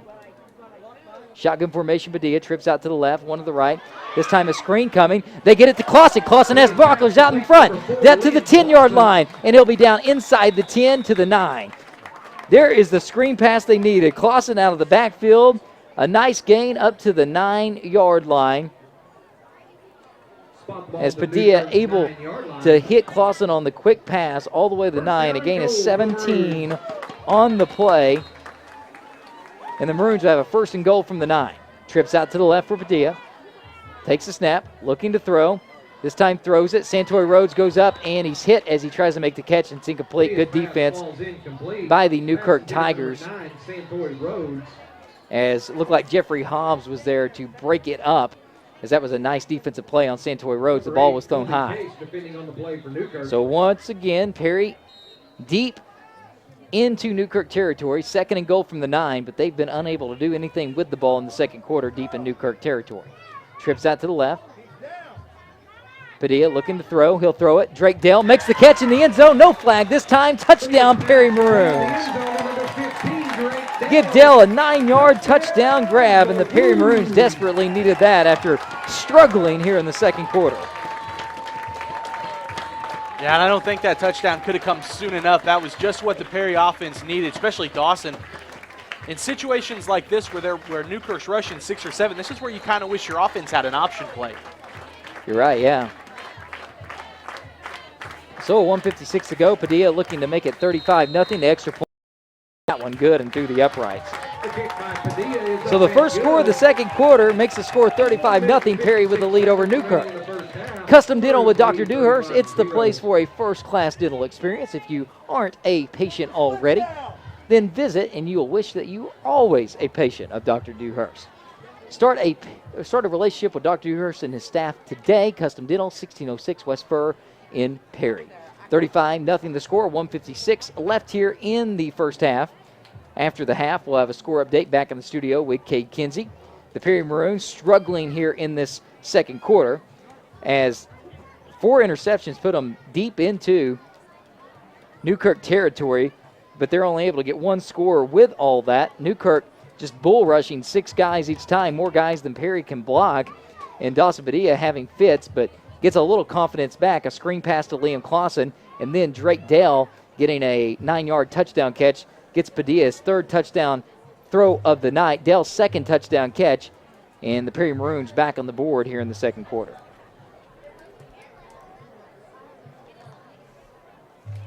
And I got a drive chart, Zach, and I have 10 spots each quarter, and I'm already past 10. I'm on 11th. This is the 12th drive of the second quarter. And most of them had ended in interceptions. That's what happens when you have nothing but no drive has lasted more than 5 plays. Kick from Dawson Padilla, good, and down to the 10-yard line. It's fielded. And Perry Wilson makes the tackle on Chris Ryan. So Newkirk takes over at the 21-yard line with 1:51 left here in the second quarter. Perry leads on homecoming night here in Perry, 35-0 over the Tigers. Yeah, this drive right here, Dawson hopes the defense can come up with a big stop, but hopefully it'll last that whole minute, 51 seconds, give him a bit of a breather. If it doesn't, Perry's offense will be back on the field again. Shotgun formation case, he's going to run around the left side, and he's going to be, he breaks a couple of tackles, but he can't break that second burst of tacklers, and he's brought down for about a gain of a yard on the play. So 2nd and 9 upcoming as time ticking away here in the first half. Sam Chambers on the tackle that time. No gain on the play. And looks like Coach Chauvinek and the Newkirk Tigers are content with just maybe running the ball and getting into the halftime locker room to lick their wounds.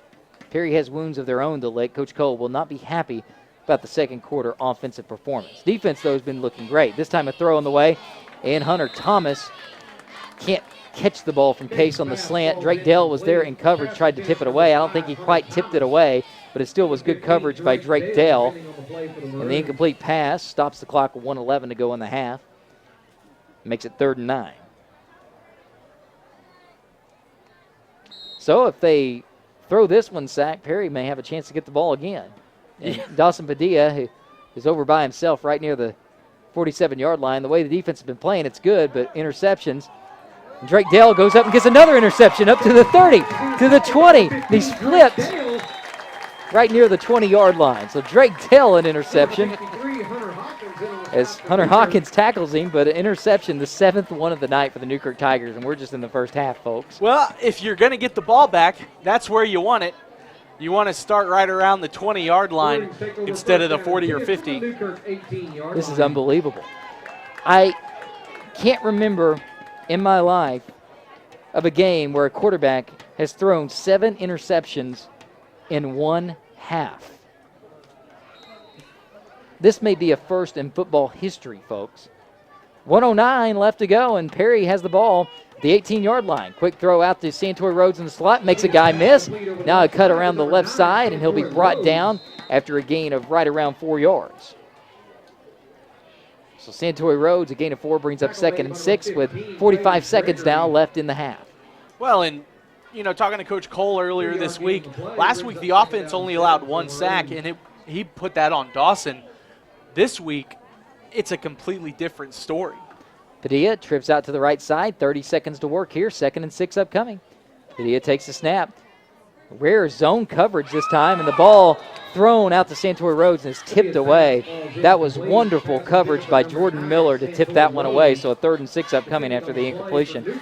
And that was rare. They actually dropped their linebackers kind of in zone coverage. It wasn't a bull rush. That's unusual. Yeah, you know, and I think that Dawson had a great pass there.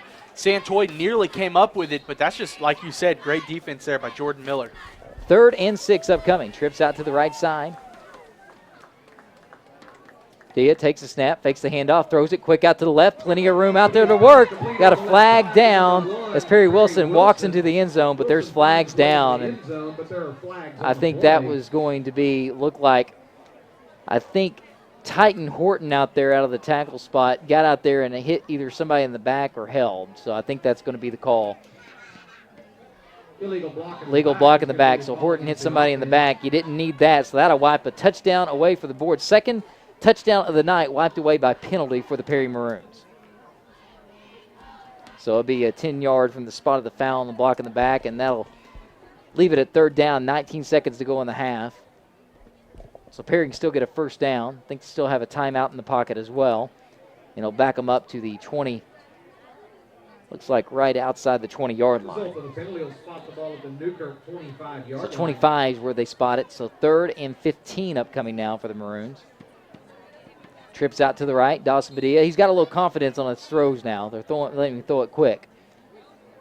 This time they rush 6 again. Padilla draws back, throws. Sam Chambers, the ball is tipped. Sam Chambers can't make the catch with 15 seconds to go. As Chambers on that slant, Dawson threw it hard, and Chambers, it was tipped up. It's kind of dangerous. Luckily, nobody from Newkirk there to make the interception. But Chambers, that ball hits you in the hands. You got to catch it. Well, and that's, you know, they're bull rushing 6 or 7 there. I think that's what allows that ball to fall innocently to the turf after the tip. So, shotgun formation, 15 seconds to go here in the half. Trips out to the right side for Padilla. Perry leads 35-0. Padilla drops back, throws it, goes to the end zone to Santoy Rhodes. The pressure gets to him, and it's going to be incomplete. Turnover on downs once again. So a 35-0 lead right now. 11 seconds left to go in the half. Newkirk takes back over on turnover on downs. But here's the thing. Even though Perry's up 35-0, Coach Cole is going to be highly upset in that halftime locker room. Highly upset. In fact, a lot of times you consider maybe playing your second team coming out of the locker room. Perry will have the ball to begin the second half, but I'd be willing to bet they keep the starters on the field because he wants to see some improvements on the adjustments that he will make. Well, and And how long has the last 2 minutes lasted? I mean, it hasn't been. It's been a lot of ugly football on both sides of the ball. So Case will run it around the right side. He's got a little room, and he's brought down short of the first down, and that should be the last play of the half, and it will be. The score, 35-0. The Perry Maroons with the lead. They scored 28 in the first quarter after quite a few interceptions, I think 5 in the second quarter. They had the ball in Newkirk territory the whole time, but only able to score 1 touchdown on about 7 possessions. So Coach Cole not happy going to the locker room. He'll talk it over with the Perry Maroons, but the best thing about that, you're not happy, but you still lead 35-0 here in district play. So the Perry Maroons looking to go 2-0 in district play. They have a 35-0 cushion going into the second half. We'll have a score update from the studio coming up. The McDonald's halftime show on the way as well. You're listening to Perry Maroon football on Triple Play Sports Radio. All right, halftime score update. Area games tonight. Let's move on down the list. There wasn't a drive. Perkins Tryon at Kingfisher. Kingfisher has a 21-8 lead right now, and that game is at half. Morrison at Yale tonight, and Morrison is up 8-0 at halftime. Stillwater at Putnam City West. That game just recently got to halftime, and Putnam City has a 10-7 lead over Stillwater. Pawnee versus Drumright, and Pawnee has a big 29-0 lead at half. Cushing versus Bristow, we got a good one here, knotted up at 14 at halftime. And then Guthrie versus Bishop McGinnis, and Bishop McGinnis is up 21-0 at half. And then 2A District 1, Tonkawa continues to build their lead against Pahuska. That's up to 34-10 at halftime. And Chisholm versus Hennessy, Chisholm is up 21-0. And then lastly, Lawtonham versus Putnam City tonight, and Lawton is up 20-0 at halftime. The McDonald's halftime show is coming up, and I'll have more score updates for you later. McDonald's has a great new option on the menu. Now you can choose any 2 from a triple cheeseburger, quarter pounder with cheese, filet of fish, or 10-piece McNugget for just $5. Now some of McDonald's favorites are available, any 2 for just $5. The biggest question is, am I going to enjoy the McPick 2 for just $5 or enjoy McDonald's all-day breakfast option? McDonald's on 6th, McElroy, Perkins, Perry, and the Turnpike. McDonald's 2 for $5 deals or breakfast all day. I'm loving it. Hey Maroon fans, are you looking for a great dentist? Look no further than Custom Dental and Dr. Dewhurst and let your fear disappear. Have you heard about the Maroon Fan Special? Be one of the first 10 callers and take advantage of our Let's Get Acquainted appointment and get $100 off any new dental services found needed by Dr. Dewhurst. This Let's Get Acquainted appointment includes exams, x-rays, and a private consultation for only $38. Don't wait. Call 336-2310 right now and tell our team you want the Perry Maroon Fan Special. Go Maroons, go! You'll be walking proud in a new pair of Justin boots from the Cowboy Travel Plaza at the corner of I-35 and Highway 51. Justin boots have been handcrafted since 1879, and the Cowboy Travel Plaza has a wonderful selection. Justin Boots, providing dependable footwear at a value. For a great selection of Justin boots, it's the Cowboy Travel Plaza at Interstate 35 and Highway 51, exit 174. Boots and barbecue, they await you at the Cowboy Travel Plaza. Hey football fans, the crunch, crack, and bang of bones go along with gridiron football.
They took over to start the game. Perry Wilson has a quick interception. 2 plays later, Drake Dale makes a 52-yard touchdown grab. Dawson Padilla's extra point good, 7-0 the score. Second possession for Newkirk. Santoy Rhodes just took 3 plays. He gets an interception, his second interception on the year. And Liam Clausen able to punctuate a 7-play drive with a 9-yard touchdown run. Extra point from Padilla good on that, 14-0. After that, Newkirk, a 3-and-out, had to punt the football. And then it didn't take long. 1 play, Santoy Rhodes, a 37-yard catch. Extra point good, 21-0 at that point. Newkirk then comes out, 6 plays. They throw an interception. Sam Chambers intercepting a screen pass, his second interception of the year, and both those times intercepting screen passes. And Perry takes over. 5 plays later, Clausen able to get in the end zone with a 7-yard touchdown run as Padilla added on the extra point. 28-0 at the end of the first quarter. Then it gets a little crazy in the second quarter as Newkirk takes over. They have a 3-and-out. Perry gets the ball. They go 3-and-out. And then Newkirk takes over, another 3-and-out. And then Perry, they're able to get the ball in at the 32 after a short punt in Newkirk territory. They get the ball inside the 10. Some penalties backed them up and a turnover on downs. Newkirk takes over. 1 play, Liam Clausen gets an interception. Perry takes over at the Newkirk 25 after that. 5 plays, and then it's a turnover on downs again. Getting a theme, that was the theme of the second quarter. Newkirk after that, Hartwig intercepts the pass after 2 plays. Perry has the ball at the 12-yard line in Newkirk territory. Turnover on downs once again on a 3-and-out, or 4 plays now. And then after that, Newkirk takes over. First play, interception. Jansen Hartwig once again on interception.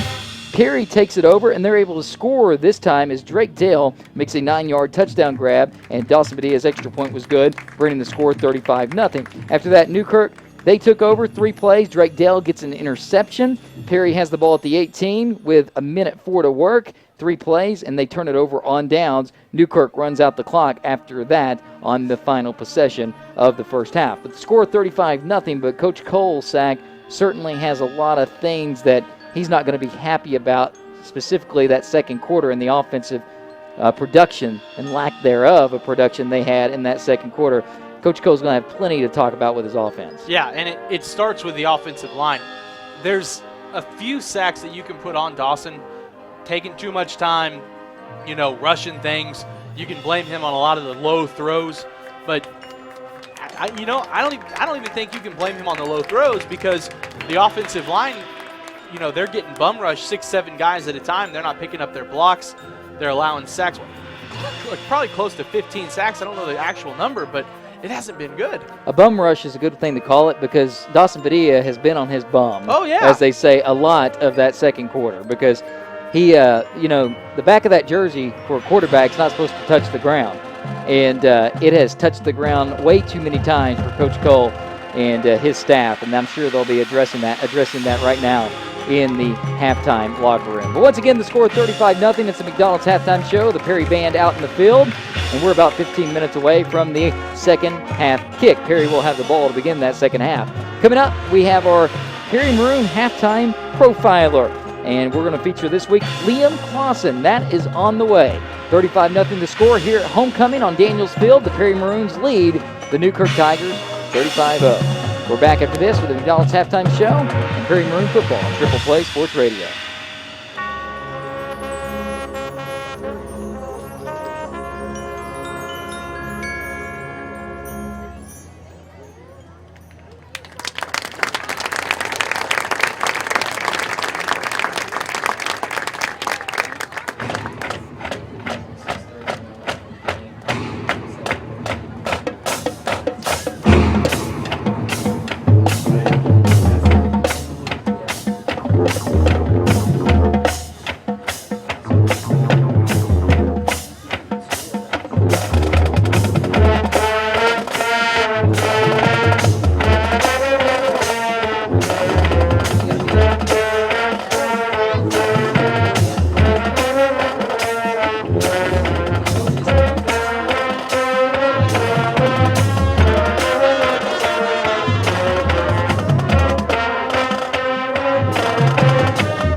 joined by Sac Lancaster.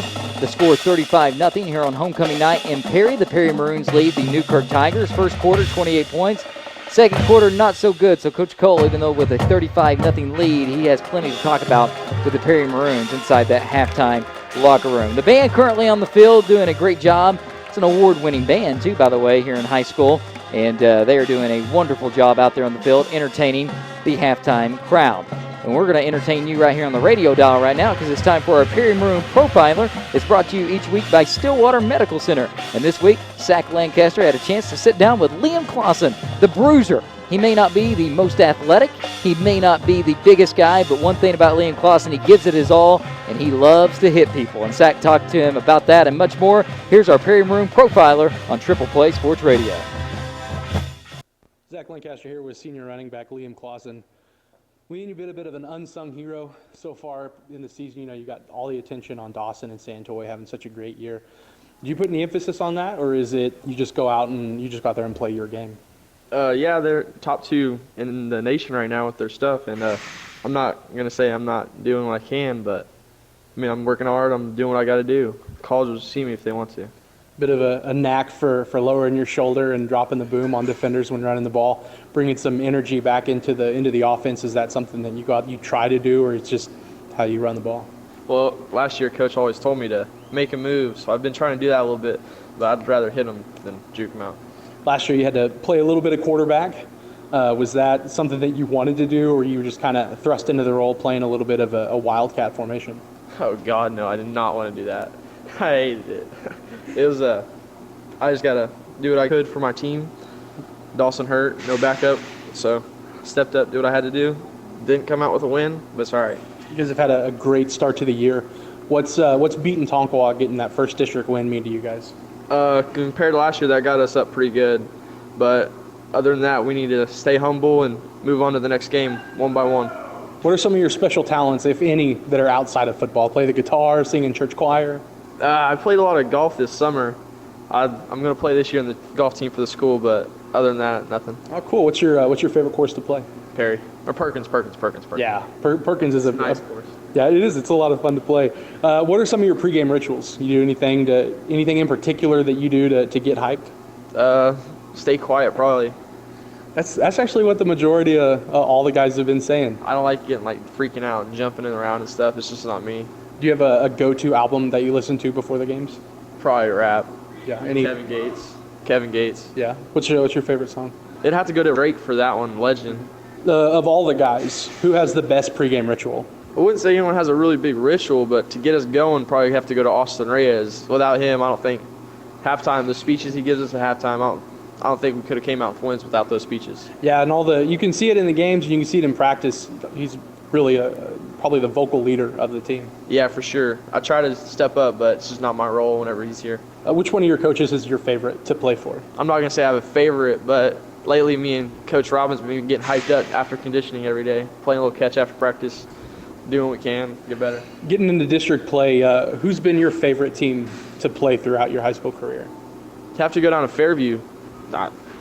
Lost, but it was a good game, 48-46. Mm-hmm. Nothing we could have done about that, but made us go hard the whole time. I wasn't starting for defense, just offense. We couldn't run the ball at all, but I did what I could when I was in a defense, did what I could when I was in offense.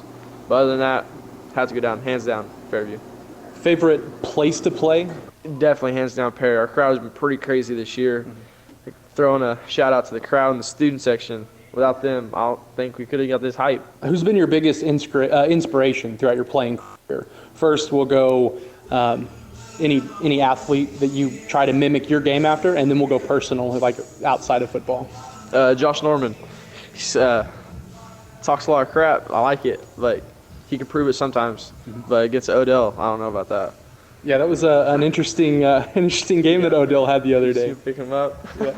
That's pretty crazy. And then outside of football, who's your biggest fan and your biggest inspiration? Hands down, my mom. Without her, I wouldn't have done any sport. Football, I wouldn't have cared. I would just go to school, go home, play some GTA. That's about it. Without my mom, wouldn't be anywhere in life. What are your goals this year as a senior? Probably get my GPA up, my ACT score up, and then after that, I want to play college ball.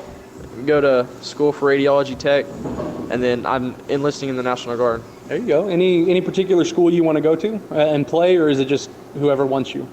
Well, whoever wants me and gives me a scholarship is what I'll play for, but if it just school, it's either UCO or Northwestern, where Coach went. Go into a little bit of detail here. With it being Coach Cole's second year, how do you feel that the team is buying into his program? I mean, last year you guys had 2 wins, so I mean, how is the team bought into that? Last year went 2-8, you know that, but none of us want to do that again. It was terrible last year, and I'm not saying we didn't have leadership last year, but we really didn't have a leader last year. I was a junior. I didn't really feel like a leader role, and then stepped up senior year. We got Austin Reyes, Parker Gottschalk, Dawson Badilla, me, Bailey Burdick, and all the other seniors, Jansen Hartwig, and Santoy. Just because he's a junior doesn't mean he's not a leader. He's the leading receiver in the state right now, and that's big thing. Dawson's leading passer in the state. Without those two, I don't think we would have had 4 wins. I think we're getting into that game week every time, but today's practice wasn't too good, but we're going to feed off that tomorrow and feed off of it Friday and show everyone what we're made of this year. I talked to you a little bit earlier. You said homecoming didn't really mean a lot to you. You're not in it. Does it mean anything to the team? I mean, the seniors, this is their last go-round, and does the homecoming vibe have any effect on you guys? There's just one thing we all literally cared about during homecoming week. It's called Outhouse Wars, but that's just a PHS thing. I've been seeing that on Twitter. I was wondering what that was about. It's just a PHS thing, but other than that, we're going to come out ready to go Friday. Outhouse Wars ends tomorrow. That's the end of it. We're done with it. And then game time Friday night, we're going to show them what we're doing. As a senior, knowing what you know now, what would you tell yourself as a freshman? You shouldn't quit.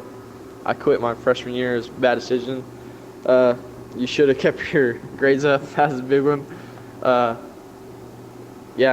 don't quit. Don't quit. Work hard in school, and then stay in good shape. Other than that, freshman year was all right. All right. Thanks. I appreciate it. Thank you. Zach Lancaster with senior running back Liam Clausen. Jordan, back up to you. Thank you, Zach. And we'll have Zach explain what Outhouse Wars are coming up when we come back. We'll also get our first half stats in. The Perry Maroons lead 35-0. The defense playing great football. 7 interceptions. Perry Maroons have made 7 interceptions against the quarterback, Colby Case from the Newkirk Tigers. I don't think I've ever seen 7 interceptions in one half, but I have now. I added to another thing in the list of high school football that I didn't know I'd ever see. So we'll have halftime stats as well as a explanation of Outhouse Wars coming up, so stay tuned. Right now, 35-0 the score, 3 minutes away from the second half kick. You're listening to Perry Maroon Football on Triple Play Sports Radio.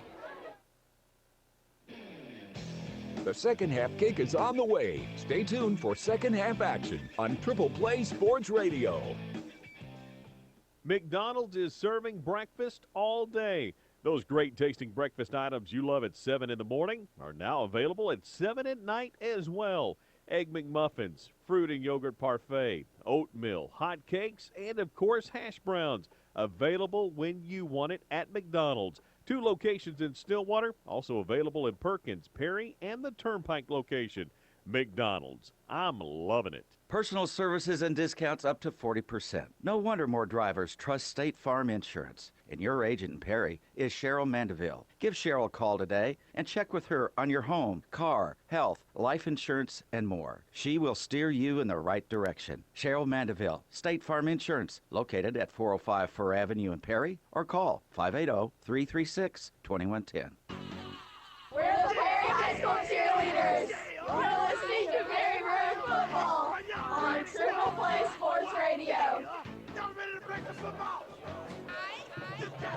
Nearing the second half kick here on Triple Play Sports Radio. The Perry Maroons lead the Newkirk Tigers here at homecoming night in Perry, 35-0. Time for your stats, and we'll start off with kind of the big thing. Defense for Perry forcing 7 interceptions.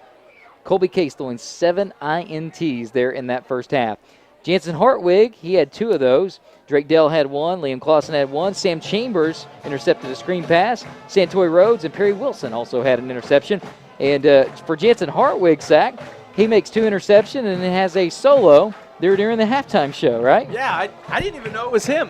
I'm standing up here, and, they have 3 or 4 football players that are in the band, and the soloist gets done, turns around, and starts marching up across the field. It turns out to be Jansen Hartwig. So 2 huge picks, a big solo. He's having a great night. Jansen Hartwig probably enjoyed not being in that locker room at halftime because Coach Cole didn't look happy going as Perry gets multiple interceptions, have the ball in Newkirk territory. A lot of times it was 1st and goal or 1st and 10 from the 12, and they weren't able to score. So Coach Cole had something to talk about for sure going in the halftime locker room, but Perry does lead 35-0. It's time for your halftime stats. Tim Flinner and Levi Peckinpah helping us out tonight here in the booth with that. Dawson Padilla, 15 of 30 in that first half, 263 yards passing, 3 touchdowns, also had 2 rushes for 35 yards, probably negative yardage if you counted sacks as he was on his back a lot, but 2 rushes, 35 yards when he tucked the ball and ran.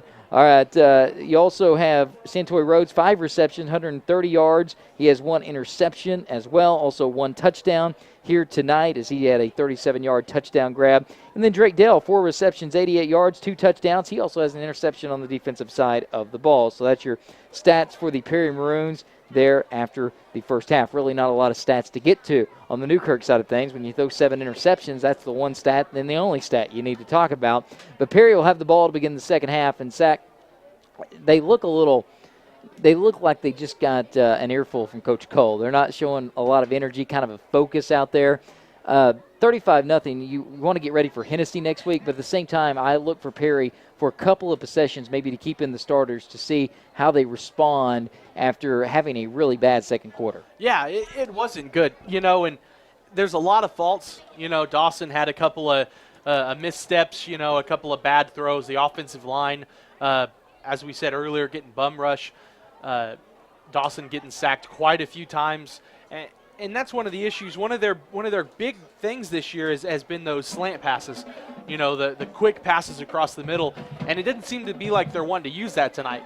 They keep trying to go deep, and when they do try to go quick and short, Dawson throws low because he's expecting. I think the other thing, I don't know if Coach Cole wants to show too much this week with Hennessy coming up next week because that'll be a big game. And, because I haven't seen the stack formation where they have receiver out in front on the line and then a receiver instead of the slot directly behind the wideout. And what that does, it allows you to get a little separation, run some combo routes where a guy can get a slant or run on a wheel, and sometimes you can get a quick pass. So haven't seen that from the Perry Maroons here tonight thus far, but they're going to have to adjust as far as 35-0 lead. So, that's a good thing. You'd rather be mad at your team with a lead than behind, that's for sure. But they're going to have to figure out how to keep Dawson Padilla upright because he was on his back most of that second quarter. So captain's going to midfield, and Perry will have the option to take the ball. More than likely they will do that, and Newkirk will decide which end they want to defend. Newkirk only getting into Perry territory one time tonight. After that, though, they threw an interception. So it's been mostly interceptions and 3 and outs for the Newkirk Tigers. The Perry Maroons, they haven't had a lot of big drives either. The longest drive being a 7-play drive. That was it. The second quarter didn't have a drive from either team more than 5 yards because the interceptions and 3 and outs and much more. So it'll be interesting. Like I said, that was after an exciting first quarter for Perry Maroon fans. Second quarter defensively was exciting with all the interceptions, but it was not exciting for the offense, and that's uncharacteristic for Perry, Sack, because Perry, their offense has been great throughout this year. Well, and it was really exciting up until the final 2.5 minutes, and that's when the majority of those sacks were coming. Newkirk rushing 6 or 7, the offensive line getting just overrun.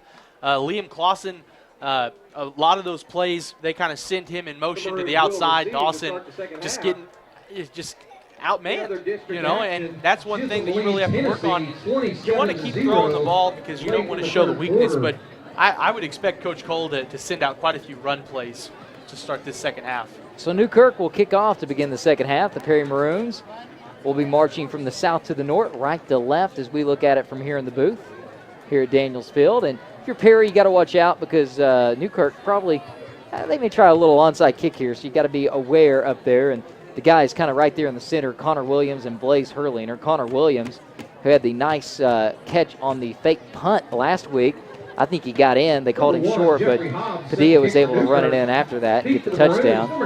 Santoy Rhodes deep. Drake Dale there as well. I don't know if they're going to get it back there, though. And they will try the onside kick, and you don't even want to touch that because it doesn't even go 10 yards. It barely goes 5. So the Perry Maroons on the missed hit onside kick will get the ball at the 45-yard line in Newkirk territory. That's not the way you want to start if you're Newkirk, especially your defense has had a great job of getting into the backfield, but the way the Perry moved the ball the first half so efficiently, I don't see why you don't want to start Perry as far back as you possibly can. So I said watch the onside kick. They did onside kick it, just didn't get 10 yards as they tried it. Didn't even break their guys out. They were huddled up and just kind of sneak it in. So 4-man front for Newkirk. They walk up a linebacker, both linebackers now. Shotgun formation, Dawson Padilla trips out to the left. Padilla takes the snap. He'll hand it off, sweep to Liam Clausen. Clausen met in the backfield, but then he breaks a tackle. Now he'll dive forward and get wrestled down up near the 44-yard line. So gain of just a yard on the play. A late flag coming in there after the tackle. So face mask is the call against Newkirk Tigers. So they do a good job on the run there. And we talked about trying to get the ball outside as Perry Wilson, he is practicing his future as a referee. He grabbed the flag and flipped it to the referee. Flipped it right to him. It was a great throw. Referee, though, bobbled the catch.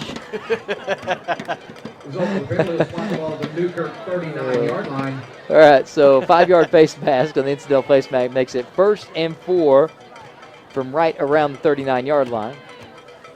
So trips out to the right side. Shotgun formation for Padilla. They're going to rush 6 again. Takes a snap. Quick throw out there. That's going to be Perry Wilson. He gets a block up the field to the 30, up to the 20, up the sideline 15, 10. Wrestles forward to the 5-yard line, and that's the quick pass they needed to do right there, Zach. That's what they needed to be doing all that second quarter. And that time, a big gain of, looked like 34 yards all the way up to the 5-yard line. Well, and he stayed in bounds. I think that's what's big is he was able to catch the ball and spin around inside and stay in bounds. So shotgun formation, trips out to the right side. Dawson Padilla looking to get in the end zone, extend this lead. Padilla, hand off to Clausen. Clausen cuts forward and gets into the end zone. Touchdown, Perry Maroons. Liam Clausen, a 5-yard touchdown run. Liam Clausen, his 3rd touchdown of the night on the ground. He had 3 touchdowns coming into this game, and now he has 6 on the year, but his 3rd of the night.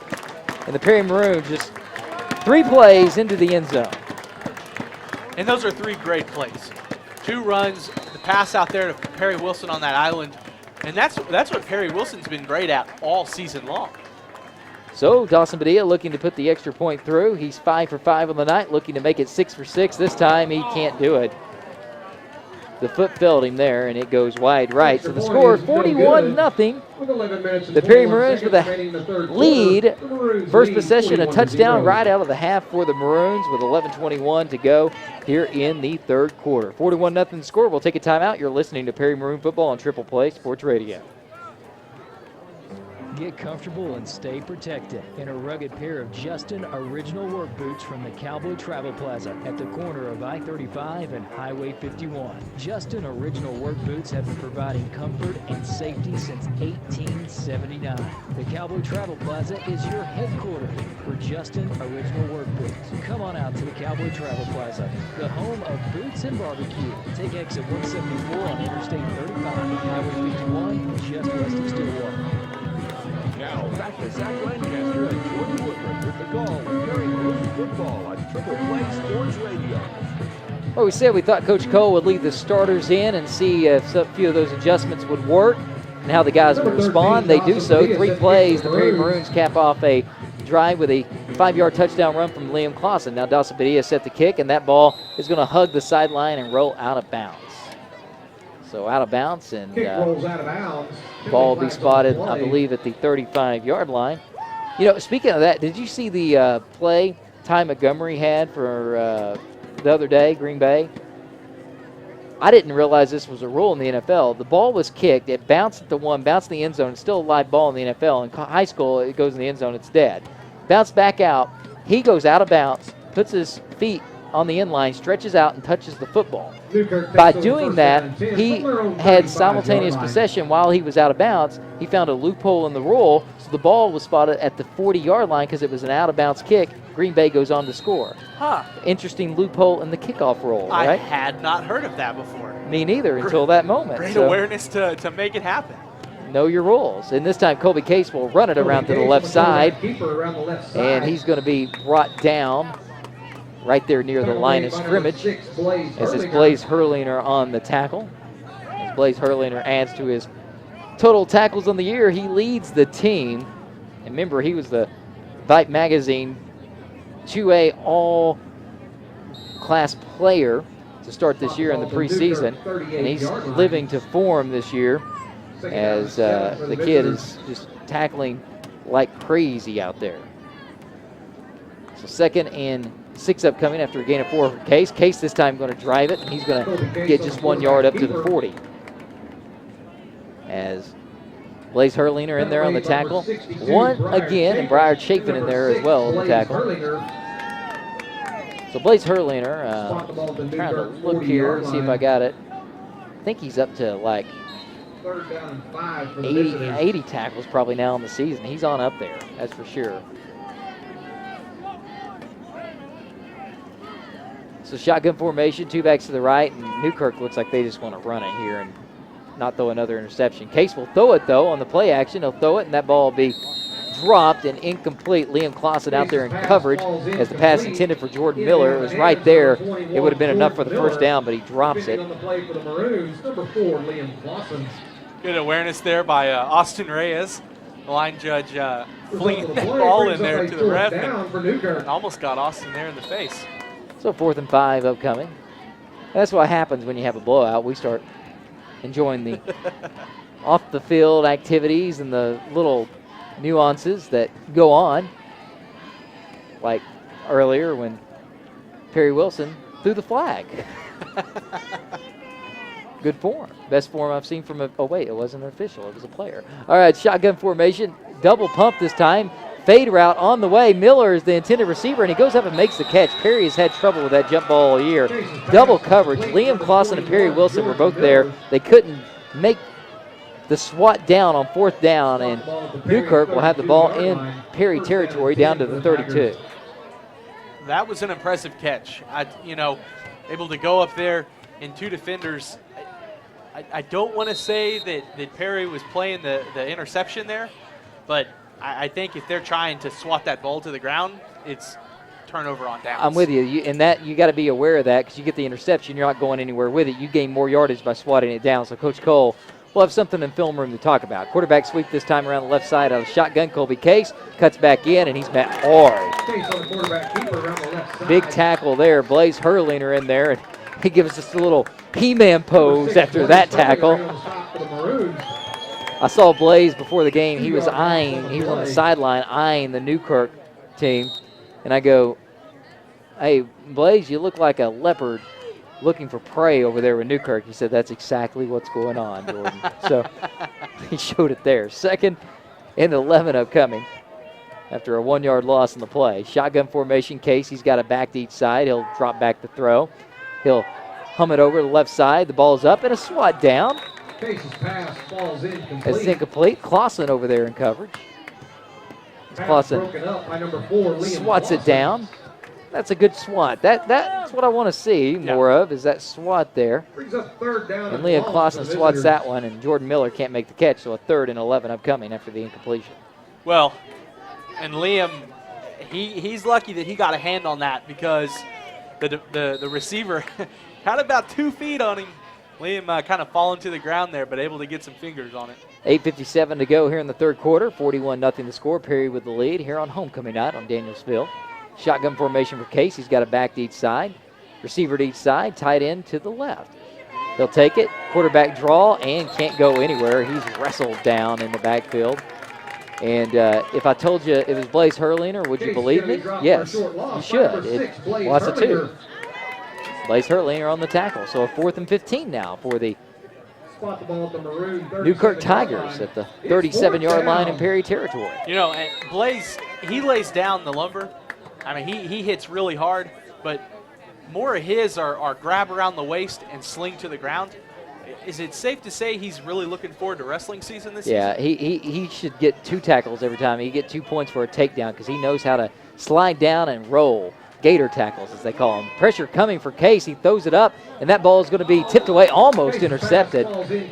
As Clausen once again on the tip, and Perry Wilson dove trying to get the interception. Can't get it, but they gain more yardage by not getting the interception, so a turnover on downs for the Newkirk Tigers, and the Perry Maroons will come back on the field. They'll keep their starters out, and I think if Perry was to go down and score here, they'd pull their starters, put their second team in on both sides. So, like I said, I think Coach Cole wants to see his starters out there one more possession.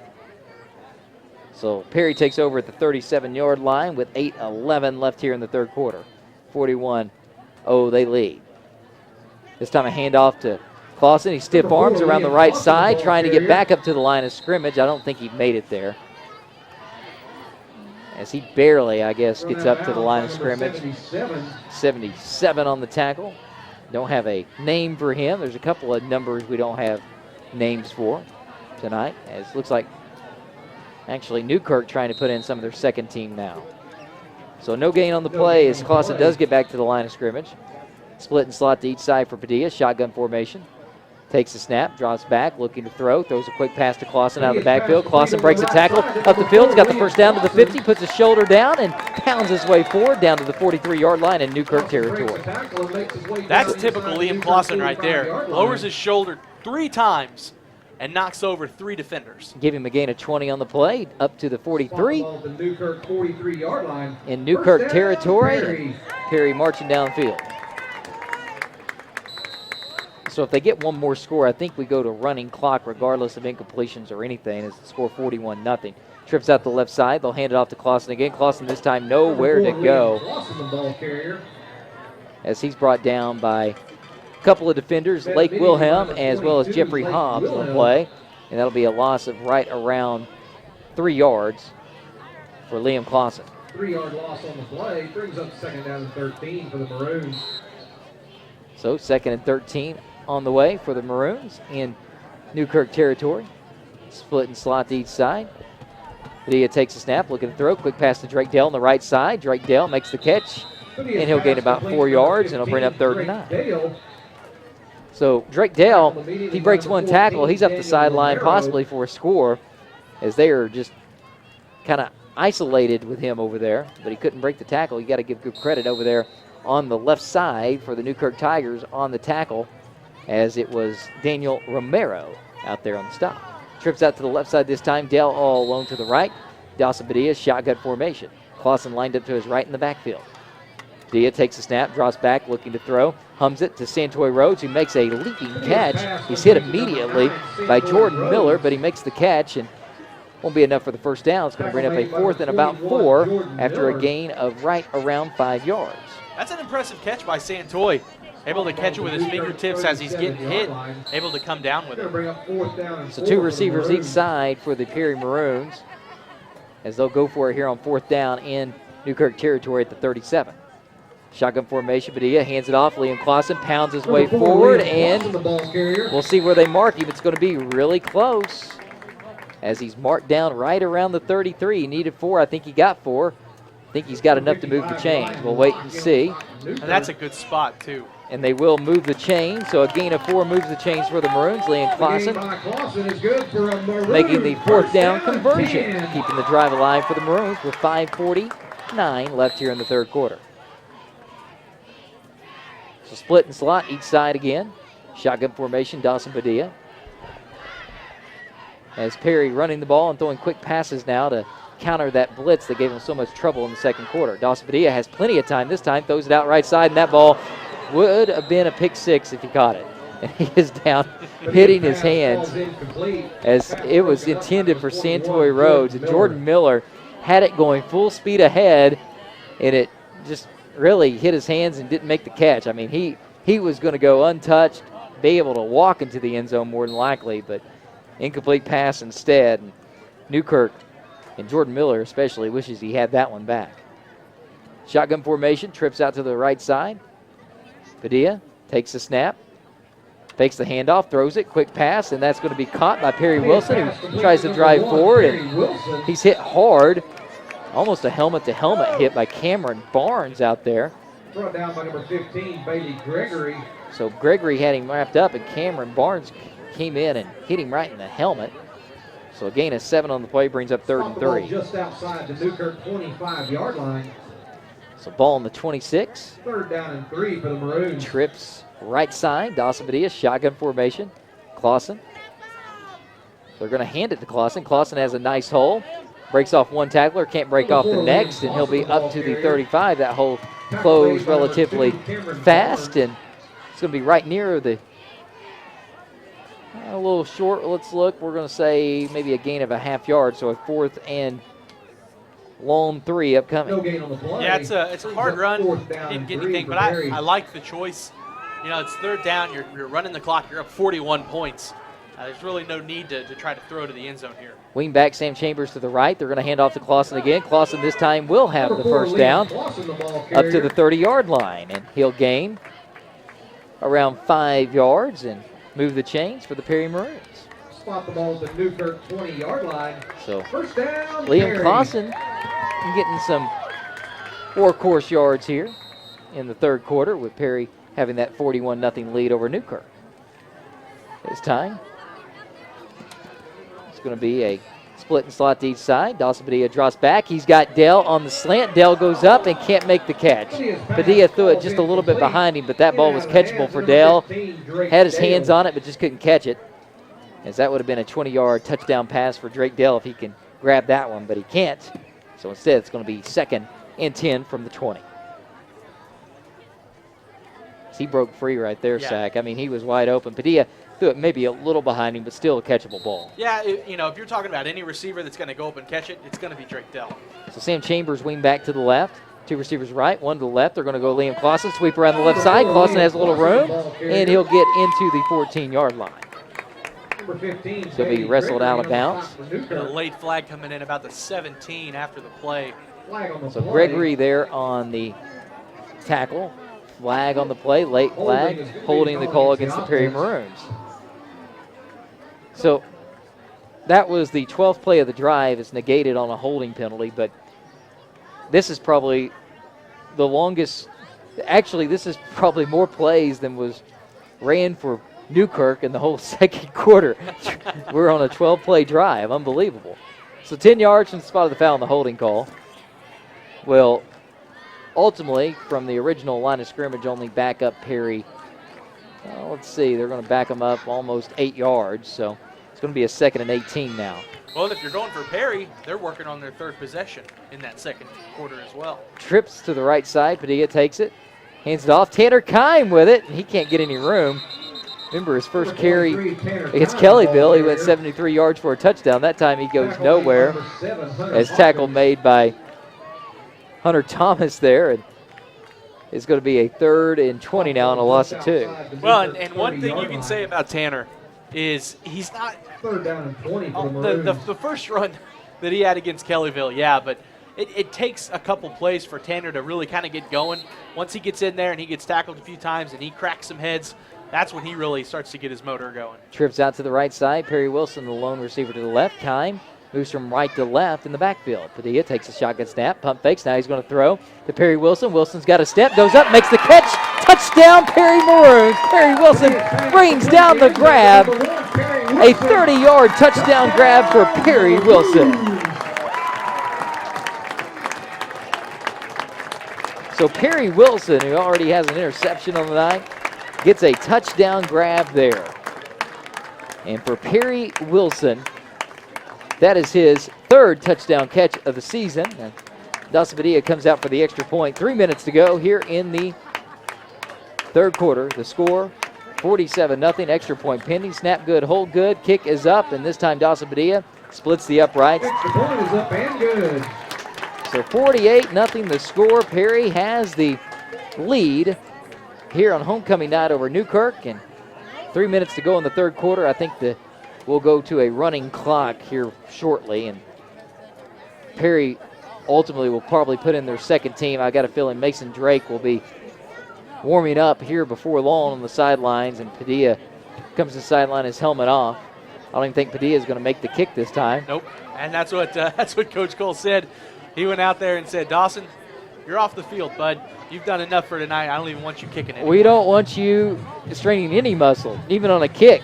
We don't want you doing anything now with this lead, taking on Hennessy on the road next week. Yeah, and it looks like the backup kicker is number 44, Connor Williams. So I'm interested to see what Connor can do. You know, Connor has the build and strength and stuff to maybe get behind a ball and do something with it. He's 6'2", 195. Yeah, as a freshman. He's a big kid. And I like kicking the freshmen because that lets you're going to have a kicker because Dawson's not going to be here next year. No, not at all. So Connor Williams set the kick, and not a bad one. It's short, takes a hop, and they're going to pitch it back. It's going to be Miller with it. Miller now going to slide down. So they pitch it back on the kickoff return, and Miller, goes up right there near the 30-yard line, and he said, I don't know if I want the contact, and slides down. So the ball going to be spotted in the 28. That's where Newkirk takes over at 2:55 to go here in the third quarter. I think that right leg might have came out from underneath him. Yeah, he is limping off now, isn't he? I thought he may have just been a little afraid of getting hit, but no, he's going to be hurt and limp off the field. And I think it's the knee because he was kind of rubbing it. He may have hyperextended that. Yeah, either that or cramp. He got up, and then now he's back down, and they're stretching him out over there near the 30-yard line. So, injury timeout on the field with 2:55 to go in the third quarter. Perry leads 48-0. This one over, folks. We're just waiting on the time to expire. Well, and this may be where we start to see that run clock. Yeah, I think I thought it was 45 after the half, but it may be a deal where both coaches have to agree to it. But you have the option, I know, to go to that. And if I'm Newkirk, I probably want to go to that because Jordan Miller, honestly, has been probably the best player on the field tonight for Newkirk because he's went up and caught a couple of balls. He almost had an interception. He's made quite a few tackles, and now he goes over the sideline injured. Does walk off on his own accord, but he walks off very gingerly, holding that right leg. So 2:55 in the third. Perry leads 48-0. Homecoming night. And SAC Outhouse Wars. What exactly is going on? Because we heard Liam Clausen talk about that there at the halftime profile. So I follow numerous guys on the team on Twitter, and you see a lot of tweets this week, Outhouse Wars, but they don't ever say what Outhouse Wars is. And talking to Liam Clausen and Coach Cole at the end of practice, he says, business as usual tomorrow for the walkthrough, and I don't want to hear Outhouse Wars, and I don't want to hear homecoming, or else you're going to be running, not walking through. And so I went up to Liam, and I was like, so Outhouse Wars, I'm seeing a lot of this. He says, well, back in the day, what they used to do is they'd go find a homestead, and they'd steal an outhouse, and they'd bring it back to the football field, burn it for a bonfire, and everyone would rally up around that, and that was kind of the night before the game. Well, Outhouse now is the sophomores, juniors, and seniors battle together, battle against each other. They build outhouses on the back of pickups, and they race them up and down the streets as fast as they can. And I guess whoever has the fastest and best-looking outhouse wins. A little pretty crazy. Interesting, yeah. A little crazy. You got to love small town Oklahoma, and you get some crazy traditions. That's one of the craziest, that's for sure, on homecoming week. Gain of 3 for Case around the left side for Newkirk. 2nd and 12 upcoming. They had a false start to begin the drive. 2:20 left here in the third quarter. Perry, 48-0 lead. Case this time throws it. Makes the catch there on the left side and brought down immediately. Gain of just about 3 again on the quick pass and catch as Case hits his receiver as it was Hunter Thomas on the catch. But 3rd and 9 now upcoming. Reyes was on the tackle. So Perry, defensive starter, still in the game here. Maybe giving them one more possession or at least to the end of the third quarter before you have that line change. Mason Drake is warming up on the sideline. He'll be the quarterback coming back out for the Perry Maroons as Dawson Padilla is done for the night. Now a hold penalty more than likely as the flag goes down as Kobe Case able on the keeper to gain a couple of yards, but flag down. Austin Reyes makes the tackle, so Holding is the call against the Newkirk Tigers. Call against the offense. Coach Cole pointing it, back him up. Back him up. Yeah. Back him on up. Don't even give him that chance. Yeah, you're exactly right. That's a smart move. It would have been fourth and about 7. Now it's going to be a 3rd and, well, it looks like it'll be about a 3rd and 19 upcoming. Yeah, that's if you're on defense, that's a lot more manageable than 4th and 7 because a team can get lucky. I mean, you look at Kellyville last week. Or the week before, punter bobbled the snap, and able to run 75 yards for a touchdown. So anything could happen. I like this 3rd and 19 a lot better. So pistol half diamond formation. And bobbled snap. He's able to bring it down. Now I throw it, and that ball's going to be tipped and incomplete as it was intended.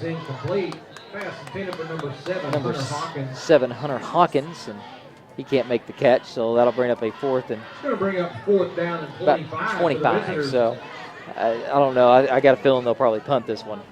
Yeah, they're a little too far back. Yeah.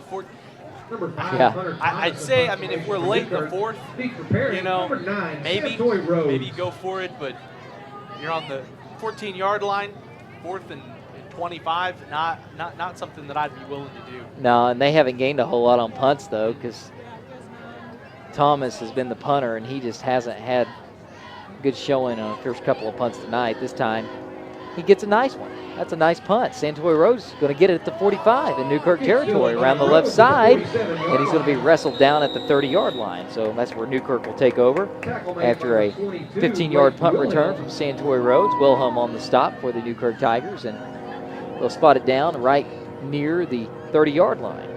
That's a good return from Santoy. Hadn't really been able to break one so far, but he always picks up good solid yardage on his returns. So that second team offense in now for the Perry Maroons. Mason Drake in at quarterback. Tanner Kime to the right of him. Mason Drake. And Drake has a receiver wide out and slot to each side. Kime may get an opportunity to shine right here. Drake's going to actually throw it. Draws back, looking to pass.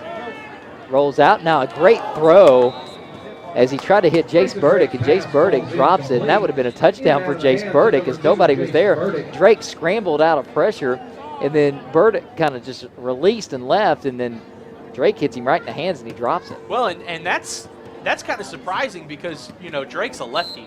You don't really see lefties rolling out to their right and having to come to a complete stop to throw the ball or throw across their body, and he nearly threw a touchdown on that one. Drake's presence is just unbelievable, though. I mean, just how he doesn't get rattled. This time they hand off to Kime. Kime's going to be wrestled down at the 30. No gain on the play. Yeah, Drake just has this presence about him. It's just it's different for, for high school quarterbacks. He doesn't get flustered. He just kind of, it doesn't look like he's going fast, but he's moving pretty good. But just kind of slowly will rotate one side or the other, wait on his guy, and then he's not looking to run. He's looking to throw it downfield and burn you that way. Shotgun formation, the fake it to Kine. Quick throw out to the left side. It's caught. Now up the field to the 20 and brought down past the chain to the 16-yard line as it was Wyatt Boyd on the catch. Wyatt Boyd, a impressive run after the catch as well. Moves the chains for the Maroons as they get them down to the 16-yard line. Gain of 14 on the play. First down and 10. So Drake, honestly looking for his first ever touchdown pass as a high school player. He hasn't got one this year. It'd be nice to see him get one. Tanner Kime's got his rushing touchdown. They throw it this time. Quick pass. That's over to Burdick. He makes up for it, makes the catch, and rolls forward. He almost got in the end zone for Mason Drake's first high school touchdown pass, but he falls just short. They're inside the 5, down to 3. So gain of 11 there, and brings up first and goal from the 3-yard line. Well, he's got great mechanics. Throws the ball really well. Nice tight spiral. Great field awareness and presence in the pocket. Mason Drake's going to be a solid quarterback in the upcoming years for the Maroons. I think they're going to try to get him a touchdown pass. Nope, they're going to hand off to Tanner Kime. Kime's going to be wrapped up. Short, reaches forward. He gets in. Touchdown. I thought he was short, but Tanner Kime reached forward. It was a last reach, and Tanner Kime, a tall kid, able to use his length on his arms and his legs to stay up and reaches across the goal line and gets the touchdown. So Tanner Kime, he gets a touchdown, and that's his second touchdown of the year. Tanner got lucky on that because he kind of got stood up there at the goal line, and I didn't think he was going to get it. I was with you. I thought he would fallen short, just short of the goal line. That's the last play of the third quarter. Kick on the way, Dawson Padilla, and it's good. So the score, 55-0 with the fourth quarter about to get underway. You're listening to Perry Maroon football. Fourth quarter action on the way here on Triple Play Sports Radio. Now let's send it to Kate Kinsey back in the studio with a score update. Third quarter, the Maroons leads 55-0. All right, quick score update for everybody before the fourth quarter starts. Going to keep it in 2A District 1 for now. There's been a ton of scoring in this game tonight. Tonkawa versus Pawhuska. Tonkawa still up. They lead 48-28 in the fourth quarter. Chisholm versus Hennessy as well in 2A District 1, and Hennessy has been having a rough game tonight, but finally in the fourth quarter they put points on the board, but they still trail 33-6, and that one's in the fourth quarter as well. And I'll have the rest of the area game score updates for you after the game. Stay tuned. Hey Maroon fans, are you looking for a great dentist? Look no further than Custom Dental and Dr. Dewhurst, and let your fear disappear. Have you heard about the Maroon Fan Special? Be one of the first 10 callers and take advantage of our Let's Get Acquainted appointment and get $100 off any new dental services found needed by Dr. Dewhurst. This Let's Get Acquainted appointment includes exams, x-rays, and a private consultation for only $38. Don't wait. Call 336-2310 right now and tell your team you want the Perry Maroon Fan Special. Go Maroons, go! By number 8, Colby Case. We're the Perry Maroon football managers. You're listening to Perry Maroon football.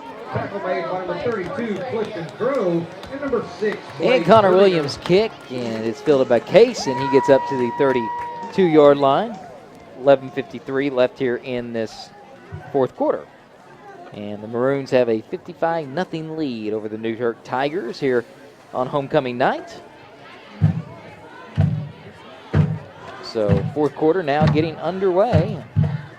It is a interesting game, needless to say, as 7 interceptions thrown in this game, all coming in the first half and all coming from Case of the Newkirk Tigers. Well, at 55-0, and they still haven't decided to run the clock yet. So this time a run on the way, and Hunter Hawkins gets loose and stays up and pounds his way forward. Hunter Hawkins, a big run. So Perry looking for a shutout. They got their second team defense on the field. They had trouble there stopping Hawkins, who's able to gain 32 yards on the carry. Wow. Wow, that was a heck of a run. Lowered his shoulder and broke through about, 7 tackles there? Hunter Hawkins, who is a freshman himself, quite honestly, though, he said, I'm 6'2", 215. I like running against other freshmen at that time. Now ball on the ground and recovery on the way, and I think Newkirk gets on top of it, and they do. Hawkins gets on top of it as the Perry Maroons, a couple of guys right there, and they wanted it. They just couldn't get it. And the guy in there that wanted it, Jace Burdick, is the one that kind of missed the opportunity to get on top of a fumble there, so 2nd and 11 after a loss of 1 on that one. So once again, second team in. You'd expect that with a 55-0 lead for Perry. And Colby Case takes a shotgun snap. He'll pitch it on the option around the left side. So that's something new. And he'll break free to the 10, 5, and Wilhelm's going to have a touchdown. 36-yard touchdown run.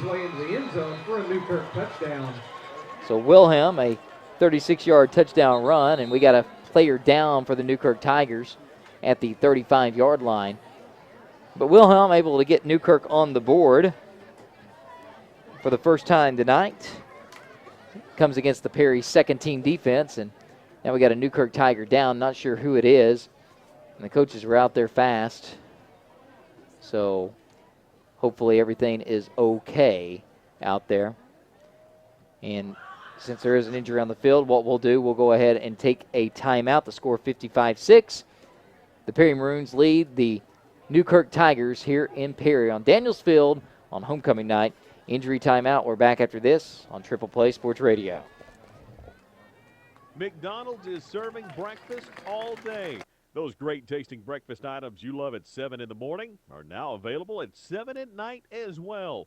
Egg McMuffins, fruit and yogurt parfait, oatmeal, hot cakes, and of course hash browns. Available when you want it at McDonald's. 2 locations in Stillwater, also available in Perkins, Perry, and the Turnpike location. McDonald's. I'm loving it. It's where hometown legends are made. It's Perry Maroon football on Triple Play Sports Radio. As we come back, the injured player, Cutter Overton of the Newkirk Tigers. The Perry Maroons lead here on homecoming night, 55-6 with 10:52 left in the fourth quarter. It was Wilhelm who just had an option pitch, gets the pitch and goes 30 yards for a touchdown, and now we have a swinging gate formation on the extra point, and Newkirk will bring it back in. Looks like they will kick the extra point here as Garrett Sohn set the hold. And the kick on the way, and it is no good from Daniel Romero, the junior. No, so the extra point, no good. But Newkirk is on the board, 55-6 the score. Perry has the lead. You don't have to be a professional athlete to be treated like one. You also don't have to go to the Metro to get quality care. Ortho Oklahoma proves that daily with the best orthopedic care. Let their staff treat you with hometown friendliness and ease. Ortho Oklahoma, a division of Stillwater Medical Center. All right. I tell you, and I don't know why. I don't know if it's just because we never did it in high school, but I am not a fan. You could say I probably dislike the swinging gate more than anyone. I'm right there with you. I just don't get it. I've never seen anyone. I've never seen it executed, so I don't even know what the purpose is because I've never seen it executed. You're trying to get people off guard. In high school football, you can see it work every once in a while because guys don't know what to do, and the coach has to burn a timeout, or people are caught off guard, and you get the ball and you get a 2-point instead of a 1-point. But I do see colleges do it quite often, and I'm with you. I dislike it. I think, hey, go in there, let's kick the point, and let's get our point. And you're seeing there's quite a few colleges that go to it. Oklahoma State does it, and I'm with you. I'm not a tremendous fan of the swinging gate formation on the extra point kick. But a lot of people do that, and it's all about trying to catch somebody out of place and getting 2 instead of 1. So kick on the way, Jeffrey Hobbs, the kicker. And he'll kick it, and it'll bounce. And Drake Dale has trouble getting it and finally does. Now he'll pick it up and go around the right side, and he's going to be brought down up near the 27-yard line. So that's where Perry will take over here on this drive with 10:45 left in the contest. So Locke on the tackle. And they still haven't gone to the running clock, which honestly surprises me. But it's good for some of these second team. Newkirk's got their second team defense in too. So, I mean, it's good for some of these younger guys to get experience. And quite frankly, with Perry's schedule coming up, there may not be an opportunity for some of these younger guys to get experience until on down the line when you play a team like Valhuska. Now, a fumble down on the ground as Mason Drake with the exchange to Tanner Kime, and the ball is recovered by Newkirk. So Newkirk will take over after the fumble as the exchange from Mason Drake to Tanner Kime goes to the ground, and Newkirk comes up with it. Yeah, Tanner, he's a great player. He's got great burst of speed. He can hit. He can really get his motor going, but every now and then he just kind of has that lapse and he misses a hole or tries to move without the ball. And he gets ahead of himself. Yeah, he really does. So 1st and 10 for Newkirk. And they still got Case in at quarterback. Half diamond formation. Now timeout by Coach Chauvinek. And timeout on the field. Charge to the Tigers. You know, I'm glad some of the second team guys can get some things going, but when the score is 55-6, you need to expedite the game because nothing good can happen for either team. No, you're 55-6. I'm with you. I don't agree with calling a timeout, especially, there's 10.5 minutes left in the fourth. You know, you're down 49 points. It just doesn't make a lot of sense. I know you might have had a guy out of place and you want to get your second and third team some valuable experience before you really get into the meat of your conference and your districts, but it doesn't make a lot of sense. So Case will be in the half diamond formation, and the backfield is Lake Wilhelm. He's a sophomore, but he's had a pretty good night running football. Case, though, will hand it off to the big guy. That's Hunter Hawkins. Hawkins around the right side, and he makes a couple of guys miss for. He's hit hard. Not sure who that was flying in for the tackle, but man, he he was looking to headhunt, that's for sure. As that almost looked like a Tanner Kine type, but no, it's Briar Chafin in there who makes the tackle, and he flew in there to make that one. You know, and that's with this late in the third and early in the fourth, that's one thing that, you know, not only are these guys getting a lot of good experience, but we're getting to see what these guys can do. You know, Briar Chafin with that great hit, you know, you're seeing a lot of good experience coming from this. It's that pistol eye formation, and Case able to make a couple of guys miss, but gets past the first rush, can't get past the second. And the tackle made. Noah Hinkle, and no gain on the play, brings up a 3rd and 7. So college update for you. Washington was up on Stanford 23-0. Crazy, huh? Yes, it is. I had first of 3 top 10 games tonight. You got a final for us? I do, yeah. Dean Piercy, the runner of the Tonkawa station, Tonkawa 48-28 over Pahuska. 48-28 over Pahuska tonight. So, and Tonkawa got that game out of hand early, so I figured they played some of their second team late. So Case keeps it that time, and Connor Williams makes the tackle for loss. Loss of right around 4 yards, so it's going to be 4th and 11 now for the Newkirk Tigers. So 4th and 11 upcoming after Connor Williams gets in there and makes the tackle for loss.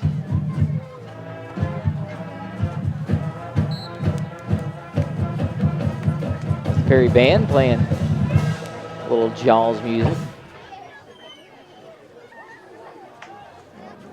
The Oklahoma State now, you know, they got that McConaughey chant. I noticed that the first game. Yeah. Pistol formation, Case going to throw it. It's a fade route. And up making the catch and into the end zone is Hunter Thomas, the senior, 6'4", 205. Just really looked like a man amongst boys on that one. As a couple of guys in coverage, he just went up and said, hey, that's my football. Wyatt Boyd also in coverage on that one was Braxton Dell. And, well, Wyatt Boyd and Braxton Dell, tell you, they look like freshmen on that play going against the seniors. He's able to go up and make the catch. So a 4th down conversion and a 25-yard touchdown grab for Hunter Thomas on the play. Well, and, you know, and that's one of those experience situations we're talking about. You know, running scout team in practice, you don't get a lot of that good experience. In this situation, you know, you're going up against a really good tight ends, hybrid, figure out where ball placement is, where you need to be on your guy. I don't like the Newkirk scored on it, but that's some good experience for the freshmen. It is good experience. And 8:33 left to go in the game. 55-13 the score. Perry has the lead over Newkirk. Newkirk just scored on a pass from Case to Thomas, 25 yards. So second team giving up 2 touchdowns. The first team defense had a shutout going into this 4th quarter. You don't have to go far for the best in quality medical care. Stillwater Medical Center offers the latest technology, the finest medical team, and the highest standard of patient care. Committed to excellence and committed to you, Stillwater Medical Center. All right, so still got the starters in on the returns here. Santoy Rose, Drake Dell still back to return. Got some of the hands team up front. Austin Reyes, Sam Chambers, and others kind of there in case they do try to sneak at this for an onside kick. They did do that earlier. They'll spread them out this time. Looks like they'll try to maybe kick it deep.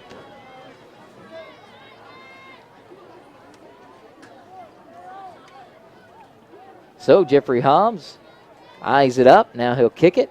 Ball will take a bounce and be fielded right at the 36-yard line. A little ahead of 36 as it was Garrett Cuckoo who fielded in the up back position on the short kick. And Perry will take over with 8:30 left here in the game at the 37-yard line. They lead 55-13. It's homecoming night, and the homecoming crowd getting a Perry victory, it looks as right now here tonight. So Mason Drake, backup quarterback in, freshman quarterback, makes a quick toss out to Burdick. Burdick makes a guy miss, but that's going to be a flag as Burdick now weaves his way down to the 40, to the 30, down to the 25-20. He's going to go on into the end zone, but it's going to come back as there is a hold or a block in the back. So flag on the play back at the 38, and that sucks if you're Jace Burdick, the sophomore, because He made a nice run after the catch, caught it at the line of scrimmage, and weaved his way around to score. But blocking the back is the call, so that'd be a 10-yard penalty and make it 1st and 20 and wipe away the 63-yard touchdown grab from Burdick. And not including extra points. What is that? 18 points that's been wiped off the board by blocking the backs. Yeah. That's 3 touchdowns that's been wiped off tonight by plays just like that. And another Newkirk Tiger player is down. And see, this is my thing, and I know second team players need experience, but you know, when you get in a position like this as a coach and you're down 42 points right now, the longer you extend the game, the more plays you have, the more likely you're going to get somebody hurt, and that's the last thing you want to do in a game that really doesn't matter anymore. Well, especially with these younger guys. Not only do they not have the experience, but they're not game ready. You know, they spend a lot of the game. They play JV, but that's a different pace. That's a different, it's just a whole different ball game. They spend a lot of these varsity games standing on the sidelines. They're not quite as warm, and so if they're going hard like this and starting to get a little chillier, that's when you start to see your injuries. That's the third Newkirk Tiger to be injured, or I think in this fourth quarter, and limp over to the sidelines. So, yeah. So a 1st and 20 now after the 63-yard touchdown grab wiped off the board. Now, quick throw around the left side, and that ball is dropped. A nice pass from Drake to Blaine Douglas, but the sophomore Blaine Douglas can't make the catch, and that's an incomplete pass, bringing it up 2nd and 20. Well, and there's your promise right there. You know, Dale's had 3 or 4 really good passes across the middle that could have picked up 10, 15 yards that were just dropped. Yeah, Mason Drake, once again, a couple of drops, but he's got that second team in. So this time it's going to be a handoff and a nice little run up the center. Gains positive yardage, not a lot though. Hayden Reedus was there on the carry. He gains about 5, brings up 3rd and 15. So 3rd and 15 upcoming. For the Perry Maroons, they lead 55-13 in the game with 7:45 left to go. Split and slot to each side. Drake takes a snap, rolls around to the left. Some pressure comes up, and now he's going to fall down, and the Maroons will have to punt it away. So Drake there, he rolls out, and then the defensive back comes up, and he just couldn't find his guy down the field, and he slides down and be sacked on the play. Loss of right around 5 yards and bring up a punting situation. And Dawson Padilla will make his way back to the field. So they don't have him kicking off, but they still want him to punt the football. And you know what? He's been punting the football really good. Yeah. So Newkirk has the punt return on. They got an up back around the 45 and then one guy back deep. And Padilla's kick, he just kicks it up and to the sideline to the right. It takes a nice Perry bounce from the 40 down to the 46. So Newkirk takes over in Perry territory at the 46-yard line. That's the second time tonight Newkirk that Newkirk is taking over in Perry territory. But they trail 55-13. Like I said, 6:51 left here in the game. And once again, this fourth quarter going slow. They got the second teams in and no running clock, and it is moving slowly here in this fourth quarter. So Kobe Case still in at quarterback. And Newkirk still has most of their starters in out there against the second team defensive Perry. Now a run by Case, and Case is going to be wrestled down as it's Jace Burdick in there that grabs him and brings him back. Gain of around 2 on the play. So 2nd and 8 now upcoming. 3-yard gain on the play brings up 2nd down and 7 for the visitors. So 2nd and 8. And you got to watch Hunter Thomas, the big wide receiver, senior 6'4", 205. He caught the last touchdown pass. And covering him out there is Cade Moxley. This time Case will hand it off right up the center of the field, breaking tackles and have enough for the first down. Wilhelm on up to the 26-yard line. So he's able to gain himself Number 24, Braxton right around Dale, 17 yards. And Dell makes the stop. And now limping off the field is, Perry 28-yard line. looks like it is, that's Titan Horton. Noah Hinkle. Noah Hinkle limping off the field. You know, for a lineman, I don't know if I've ever seen anyone get off the field hopping on 1 foot as fast as Noah Hinkle just did. He may be the fastest guy in 2A right on 1 foot. This time a pass on the way, and it's close to being intercepted. I think it was caught, and it's going to be out of bounds caught. So the pass was actually caught. It's a dangerous type pass, but it was out of bounds as A.J. Romero was the intended receiver, as Case can't hit him and brings up 2nd and 10. Well, and that kind of goes back to what we were talking about there in the first half. Going for the pick instead of just knocking it down could have given up a lot of yards there for a first down. So it's Reedus out there in coverage. 2nd and 10 now for the Newkirk Tigers. Case in that pistol I formation. Receiver to each side. Takes the snap, looking to throw. He's going to throw the fade route over to Thomas once again. A couple of Perry Maroons there, and they break it up. And it was Blaine Douglas who tipped it away. As Thomas couldn't make the catch, Douglas was there. And that time didn't go for the interception. He went for the breakup, and that was the right play. I think Moxley was also over there in coverage, so incomplete pass brings up 3rd and 10.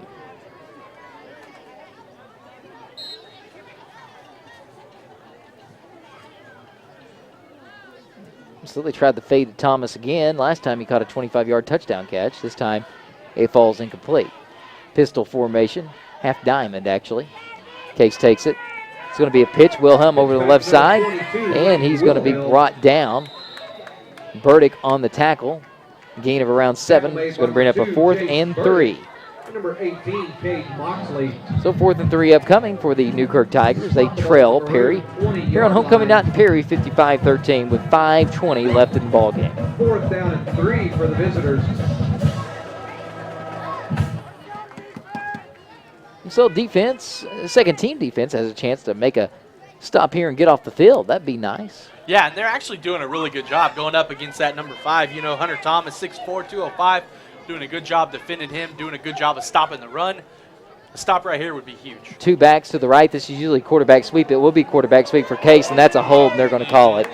And I don't know if he got the first down anyway, so he declined the penalty as the right tackle was just holding galore right there. He had a whole jersey. They call holding, but holding is going to be the call. I don't think they got enough for the first down, so I think they'll decline this one and take the turnover on down. Yeah, Coach Cole waving his arms back and forth. This is the first time tonight you've seen decline from Coach Cole. And you turn it over because you get the ball back. So the offense comes back on the field. Mason Drake, who hasn't had a high school football pass yet in his young career, he's just a freshman, had one, wiped off the board after a block in the back as Jace Burdick went 63 yards, caught it at the line of scrimmage and ran 63 yards for a touchdown, but it was wiped off the board. So we'll see if they kind of throw it here or if they hand it off. Hayden Reedus in the backfield. 4:54 left in the ball game. 55-13 the score. Perry with the lead.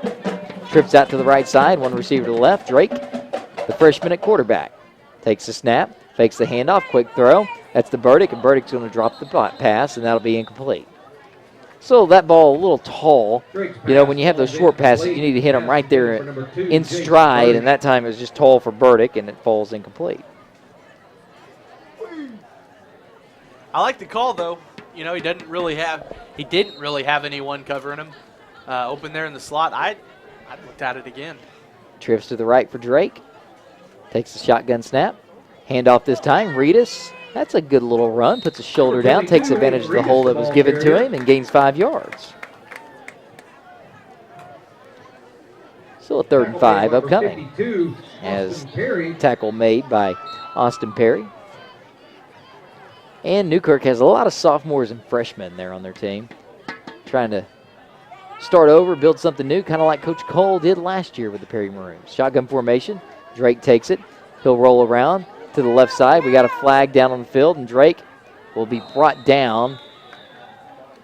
And it'll be a sack on the play as tackle made by number 38, Chris Ryan. So figure that on that. Holding is going to be the call against the offense. We'll see if Newkirk will back them up or if they'll decline the penalty. Looks like they're going to decline. I would recommend that.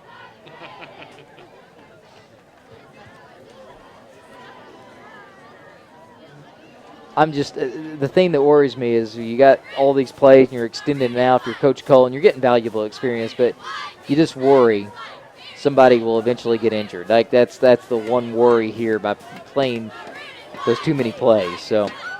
Holding is the call against the Well, offense. and you look at Penalty will this, be you look at these second and third stringers. I mean, we're starting to get into the meat of it. We're starting to really get into the district play that really matters, trying to make that playoff push there towards the end. And you're fixing to go up against Tennessee. You're fixing to go up against Alva. You're fixing to go up against Chisholm. Number 13, and your starters, they had a great game, but they've been out of the game for a while now. And these backups, these second stringers that are getting good experience, they may be a chance for them to come in late in those games. Padilla's punt on the way. He booms that one, and it bounces at the 38. Takes a parry bounce down to the 33-yard line. So it'll be fielded right there, and that's where Newkirk will take over. 55-13 the score. Perry with the lead with 3:57 left in the ball game.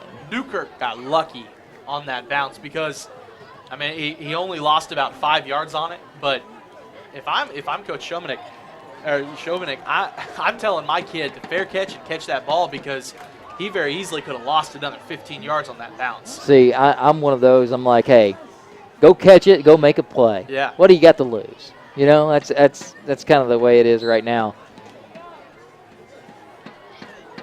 So Newkirk takes over, ball at the 33, 3:57 left in the game. Perry leads here on homecoming night, 55-13. Half diamond formation, tight end to the right, split to each side. Case takes the snap. The ball will be on the ground, and they're able to get on top of it. Newkirk, as it was Hunter Hawkins who dove on the ball. Be no gain on the play after a fumble on the exchange between Hawkins and Case. A couple of guys checking in for the Perry Maroons. There at defensive tackle. I don't have number on 56. That may be Dylan Cooper, actually. I think it is. It is. He's in there at D tackle now. This time a handoff to Hawkins up the middle. Hawkins makes guys miss, then drags defenders forward. Enough for the first down up to the 44-yard line. Giving him a gain of 10 on the play. That Hunter Hawkins, he's a good kid. Freshman, 6 foot, 215. He's going to be a dangerous back here in the next couple of years. Yeah, I got a feeling that's one of those kids. I like how he runs too, Yeah. Sack. Hard downfield, lower his shoulder, dragging players. Watch out for him. Half diamond, new quarterback in this time, and they're going to hand it off. That's up the middle to Hawkins. Hawkins makes guys miss and gains 6 yards into Perry territory down to the 49. Tackle made by number 7, Garrett Cuckoo. So Garrett Cuckoo on the tackle.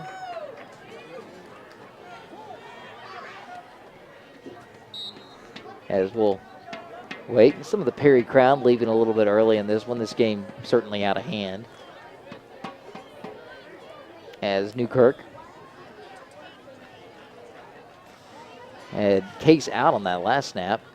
And it's actually Elijah Buzzard in as quarterback. And Elijah Buzzard is 4'11", 108 pounds. This is the smallest quarterback you're going to see in the state of Oklahoma, folks. He hands it off to Willem, and Willem's going to have enough for the first down. Lake Willem will move the chains on up to the 43-yard line. Jordan, this may be one of the smallest quarterbacks you see at any high school across the country, and at least in high school. Tackle on the play was made by Isaiah Woodruff. I haven't checked to see if he's a kinfolk of mine yet or not, but I need to get to the bottom of that. And Isaiah Woodruff, a freshman, 5'8", 150 there on the tackle. So now less than 2 minutes to go here in the ball game, and Case now back in at quarterback. Now I've checked that. They're actually under center. They're going to quarterback sneak it. 32, Elijah Buzzard. And he's hard to bring down, all 4'11", 108 of him. Holy smokes. Able to gain him some good positive yards. Looks like a gain of about 6 up to the 39. As tackle made there by Dax on the play. 2nd and 5 now upcoming. As game just a couple of plays away from being over. 55-13 the score. Perry blows out the Newkirk Tigers here tonight. The 2 touchdowns coming in the fourth quarter against Perry's second-team defense. The first-team defense allowed no score throughout the first 3 quarters. This time a handoff to Hawkins. Hawkins around the right side, and he'll spin his way forward, and I believe he'll be short of the first down. It'll be a matter of the spot, and I think he is short, but he gains 4 on the play. Good hard run there by Hawkins, but there he is again, Mr. Yeah. Woodruff. Yeah. Got to get to the bottom, see if he's a cousin. That's a good stop there by Perry. Not allowing the first down, so it keeps the clock running and keeping him in bounds, which is even bigger. Zach, I'm having flashbacks too because Isaiah Woodruff, sharing my same last name, he is a 5'8", 150, and I think that's exactly what I weighed his freshman year. So this time a throw on the way, Elijah Buzzard, and it's going to be incomplete. We got a flag down on the field with 23 seconds to go. So the pass incomplete, but a flag, probably pass interference. I like that the crew's on top of it, but with 23 seconds, 55-13, I don't think I'm calling that pass interference. I'm not calling that one. Yeah, Romero, the intended receiver.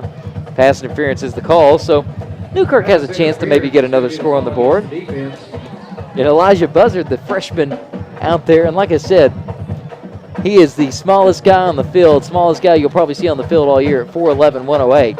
There is another guy for Newkirk, a freshman, 5'2", 94. He's taller, just thinner than Elijah Buzzard. So Buzzard this time throws the fade again and goes up, and I think the ball is incomplete out of bounds, and it is. So Romero, once again, the intended receiver, the ball's going to be incomplete with 14 seconds to go. Number 25, Garrett Stone. Well, he's got a good-looking fade there towards the corner. Yeah, that's not a bad throw, actually. No. 2nd and 10 upcoming with 14 seconds to go in the ball game.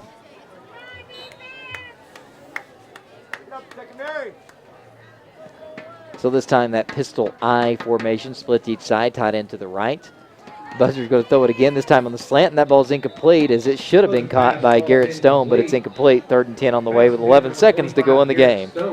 You know, if I'm Newkirk and I'm out there on the field, I want to try to run as many plays as I can. I'm getting experience. Oh, especially deep in the Perry territory. Sure, you know, I want to try to score, but if you're Coach Cole, you're not happy. I mean, there's 11 seconds left now, and you're throwing the ball and stopping the clock. So Buzzard's going to throw it again here, and that's going to be caught for a touchdown. Elijah Buzzard, I think his first ever touchdown pass, and I would venture to say that is a touchdown pass by the smallest player touchdown pass in the state of Oklahoma. I would venture to say that. Don't quote me on it, but at 4'11", I don't think you'll see another guy at that size throwing the football. And Newkirk gets on the board again. 6 seconds to go in the game as he's able to hit Garrett Stone on the touchdown catch.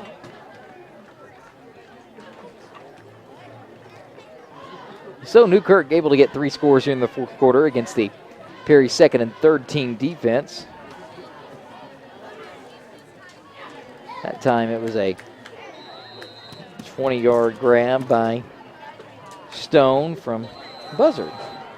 And extra point on the way, no good. So we got maybe one kickoff here, and that will be the end of the game. If it's fieldable and you're Perry, just run around. Yeah. You got 6 seconds. You can kill 6 seconds really quick. Now, I don't know. And we'll see. I don't think they'll have. Let's see what they do with the kickoff team.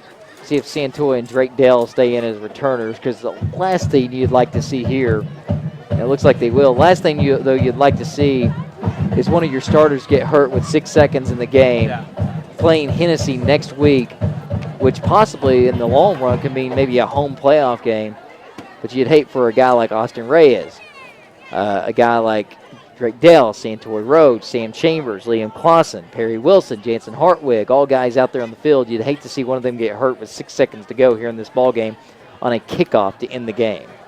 Number 1, Jeffrey Hobbs. Hobbs set the kick with 6 seconds to go in the contest. Santoy Rhodes, and number 15, Drake Dale. Hobbs eyes it up.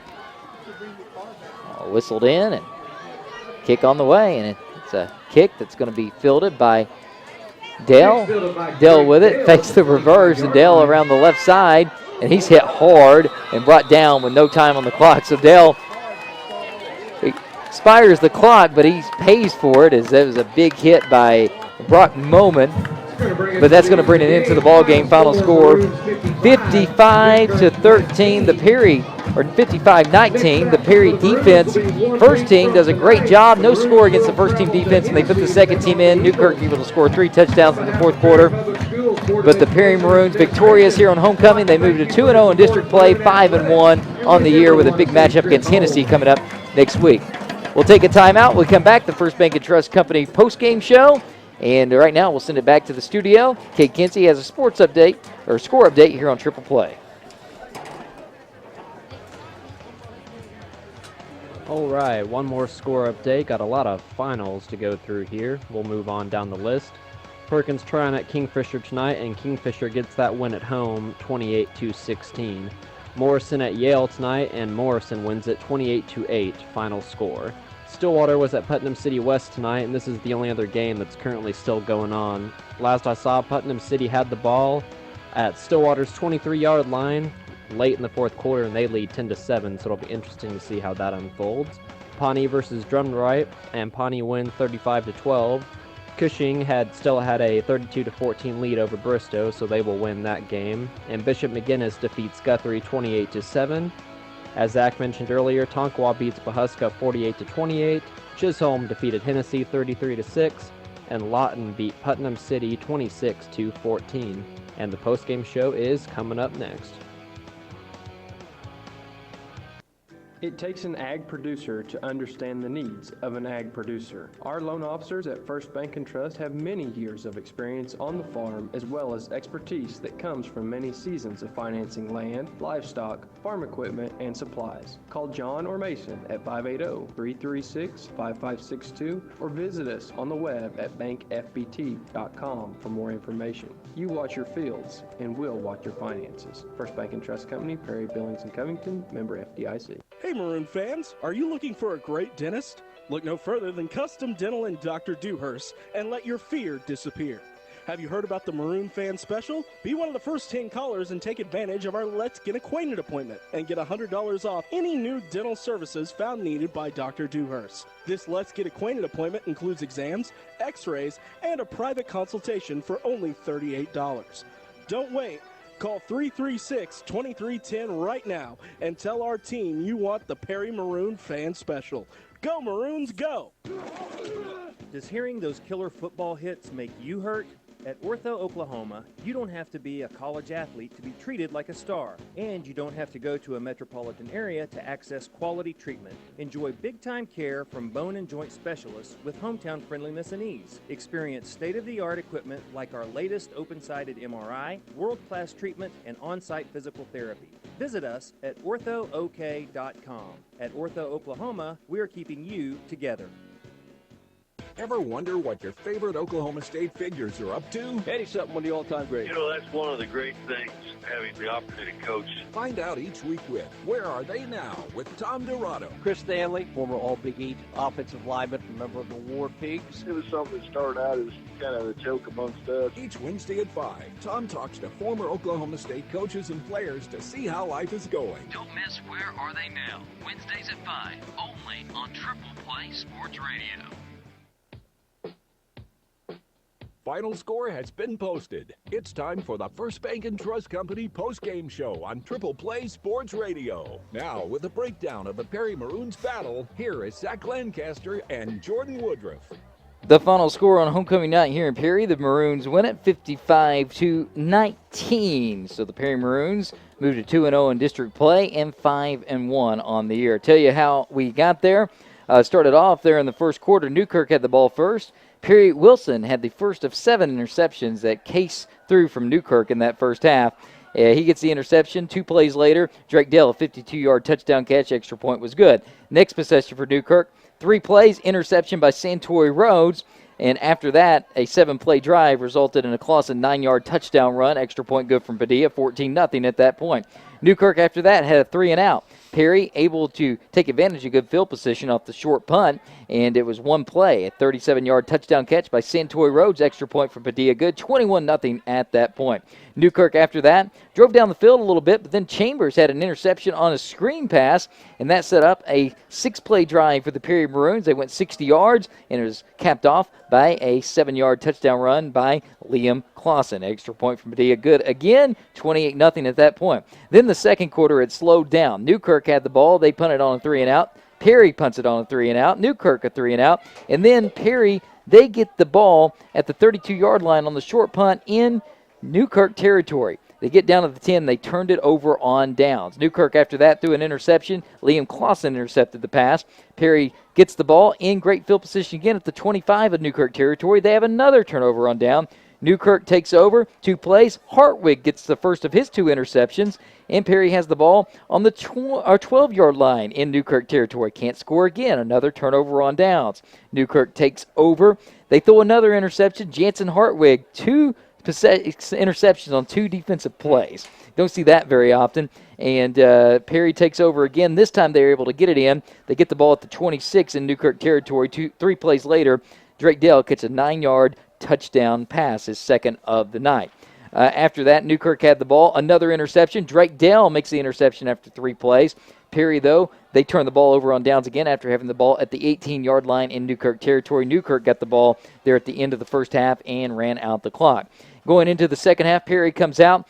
They had the ball first, and they're able to go 3 plays, and Clausen able to cap off a 5-yard touchdown run, 41-0 at that point. Newkirk gets the ball after that. They turn it over on downs after getting into Perry territory. Perry takes over at the 30-yard line. It was a 12-play drive that ended in a 30-yard catch from Perry Wilson. Extra point good, 48-0 at that point. Newkirk takes over, 3-and-out. They had to punt. Perry takes over, and then Tanner Kime able to get the ball in after a 3-yard touchdown run. And score at that, 55-6. All right, or actually, that was a fumble. Tanner Kime actually had a fumble on that one. So Newkirk takes over after that, 55-6 the score at that point. Newkirk able to do some damage against Perry's second and third team. 36-yard touchdown run from Williams brought the score 55-6. Perry takes over at that. They have a fumble on the exchange. Newkirk gets it. Thomas, a 20 down catch, 55-13 at that point. Punts and turnover on downs after that. Go to the end of the game. Newkirk had that play with 6 seconds left. Elijah Buzzard throws it to Garrett Stone for 20 yards. Final score 55-19. Perry gets a much-needed win, but there's still some things they can work on. Next week, it's going to be a tough game as they take on Hennessy on the road, and this has been the 4th straight home game for the Perry Maroons, so now we'll see how they respond to a good team on the road. Hennessy, and let's face it, this is a game, you still got to go through the district play and play everybody, but you got Tonkawa, who a lot of people thought would finish 3rd in this district. You beat them, so now you go to Hennessy. You play this Hennessy team. This could be the possibility of finishing 4th, 3rd, or maybe 2nd in this league. If you can go to Hennessy and get the win, you're in kind of the cat's bird seat to maybe get a home playoff game if you're Perry. Well, and I think, obviously him being your quarterback, but I think Dawson Padilla is going to be key. I mean, the first 6 games of the year, you look at Dawson, he's 2,090 yards and 26 touchdowns. But probably the toughest team you played was Fairview, and you did a great job. And then you go to Tonkawa, and they kind of limited you, just a little over 200 yards, and that's a stretch when you're saying your quarterback, an off night was just just over 200 yards. But Hennessy, I think, is going to be your first real test. You're on the road. You're playing a solid team, a well-coached team.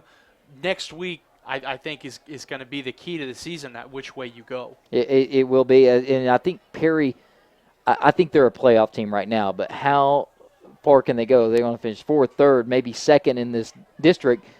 Next week we'll have an idea of that as they take on Hennessy. Let's go over the final stats, Zach, if you would. Let's tell us what we had as far as the stats go. Yeah, Dawson Padilla, 21 of 38, 362 yards, 4 touchdowns. He had 2 rushes for 35 yards.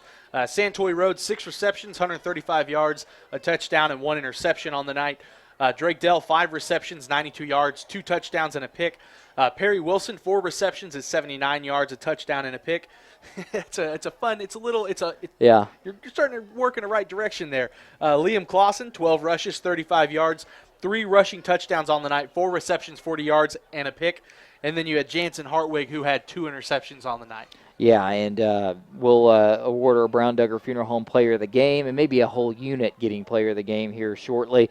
And then maybe Coach Cole will make his way up, and we can visit with him and hear about the victory over the Newkirk Tigers here on homecoming night in Perry. We'll take a timeout, be back. It's the First Bank and Trust Company postgame show. Jordan Woodruff along with Zach Lancaster. You're listening to Perry Maroon football. The final score, once again, 55-19. The Perry Maroons get the victory here on Triple Play Sports Radio. We have always been committed to offering state-of-the-art access to your accounts with First Bank. Our newest product, Mobile Deposit, adds another convenient and secure service to our online banking suite. Don't worry about making a special trip to the bank just to deposit a check. Take a picture of it and send it to us anytime, 24/7, and we'll take care of the rest. To get started, go to bankfbt.com or contact one of our new account representatives at 580-336-5562. First Bank and Trust, Perry, Billings, Cummington, member FDIC. McDonald's has a great new option on the menu. Now you can choose any 2 from a triple cheeseburger, quarter pounder with cheese, filet of fish, or 10-piece McNugget for just $5. Now some of McDonald's favorites are available, any 2 for just $5. The biggest question is, am I going to enjoy the McPick 2 for just $5 or enjoy McDonald's all-day breakfast option? McDonald's on 6th, McElroy, Perkins, Perry, and the Turnpike. McDonald's 2 for $5 deals or breakfast all day. I'm loving it. You'll be walking proud in a new pair of Justin boots from the Cowboy Travel Plaza at the corner of I-35 and Highway 51. Justin boots have been handcrafted since 1879, and the Cowboy Travel Plaza has a wonderful selection. Justin Boots, providing dependable footwear at a value. For a great selection of Justin Boots, it's the Cowboy Travel Plaza at Interstate 35 and Highway 51, exit 174. Boots and barbecue, they await you at the Cowboy Travel Plaza. Integrity, respect, professionalism, and a genuine caring attitude is exactly what you can expect from us at Brown Duggar Funeral Home. We are committed to being available to you every step of the way.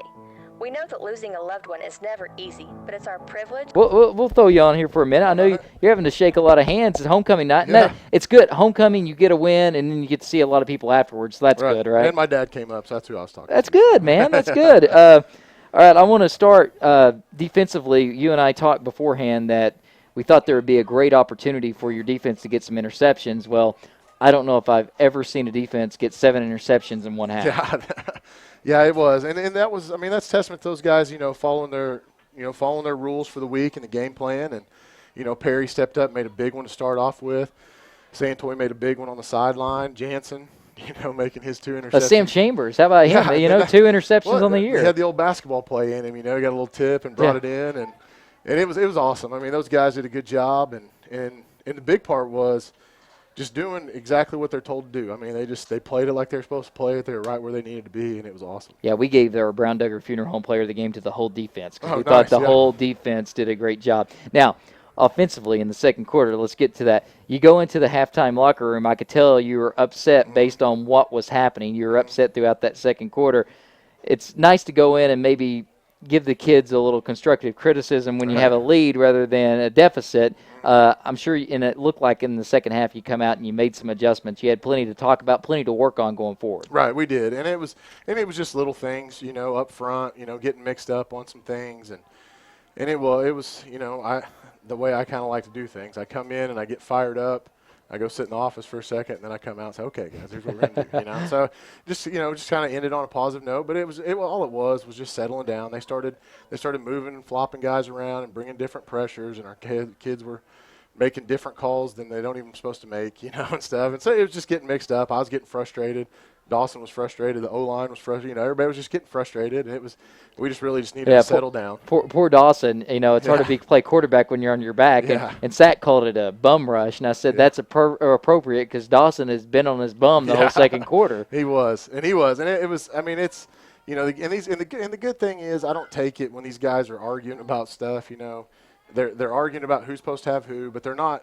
I don't know. It's hard to explain. It's not venomous, right? They're trying to correct it, and they're speaking the language. They're making the calls and saying, hey, if he does this, and if he's in this position and that, and Dawson and the receivers. I mean, they did a good job not coming in and saying anything. You know, they just let those guys handle it and get it sorted out. Yeah. And they know that's what we want. And they really was just not getting settled down, just being a little bit out of it a little bit. But well, tonight, homecoming night, you know, you always view this, and you said this week to your guys, hey, don't let this be the trap game. Mm-hmm. Next week, you don't have to worry about being a trap. You're on the road at Hennessy, one of the habitual perennial guys that are at the top here in this district. So shouldn't have trouble inspiring the kids. But next week, totally different opponent, a lot on the line, because next week you start looking at, hey, do you want to finish fourth in this district, or do you want maybe a home playoff game? Right. Let's go to Hennessy and get a victory. Exactly. And that's what we talked about just right after the game. And I told the kids, just like we always do, enjoy it for a couple of days, be ready to go to work. And they were all seniors. Were saying, hey, it's a big time now. It's time to get ready to go. And it is. I mean, it's perfect just because, we've come out. We took care of business last week, and it was a big win for us. We took care of business tonight like we're supposed to. And now it's perfect just like we'd hoped it would be. Going into the season, we wanted to hit this 3-game stretch sitting in a good position to go try to win a district championship. Yeah, well, you guys can't be in better position than you are. 2-0 in district play, and it's hard to believe you could be 6-0 on the year if it wasn't for a kickoff return for a touchdown, which is crazy to think about. Yeah. But the meat of the season certainly is right here upon us, and it starts off next week with a trip out to Hennessy. It does, and we talk about that, one play away on the kick return. But honestly, I think you and I have talked about it. I really think.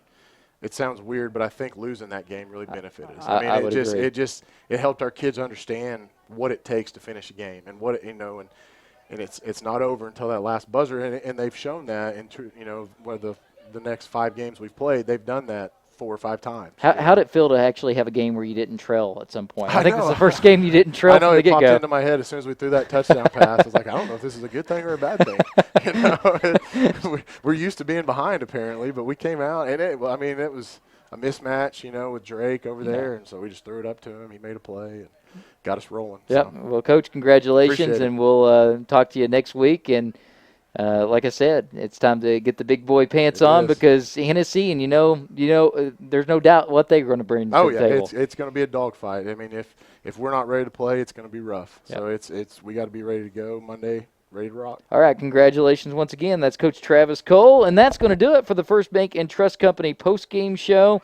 Appreciate you listening out there. Thanks to Levi Peckinpah as well as Tim Flinner, who are here keeping stats. Thanks to Cade Kinsey back at the studio. Thanks to my partner, Zach Lancaster. Thanks to Tyson, too, making things look good on the television side of things there with Suddenlink and YouTube. So appreciate him, as always. Sometimes I don't think I mention him enough because that's an awesome resource for everybody to be able to go online and access these games during the game and then after the fact. But once again, the final score from Perry, 55-19. The Maroons get the homecoming victory over the Newkirk Tigers. Next week, they travel to Hennessy. We'll have the call, 6:30 pregame, 7 o'clock kickoff. Make sure you tune in then. The Maroons move to 2-0 in district play and 5-1 on the season. You've been listening to Perry Maroon Football on Triple Play Sports Radio.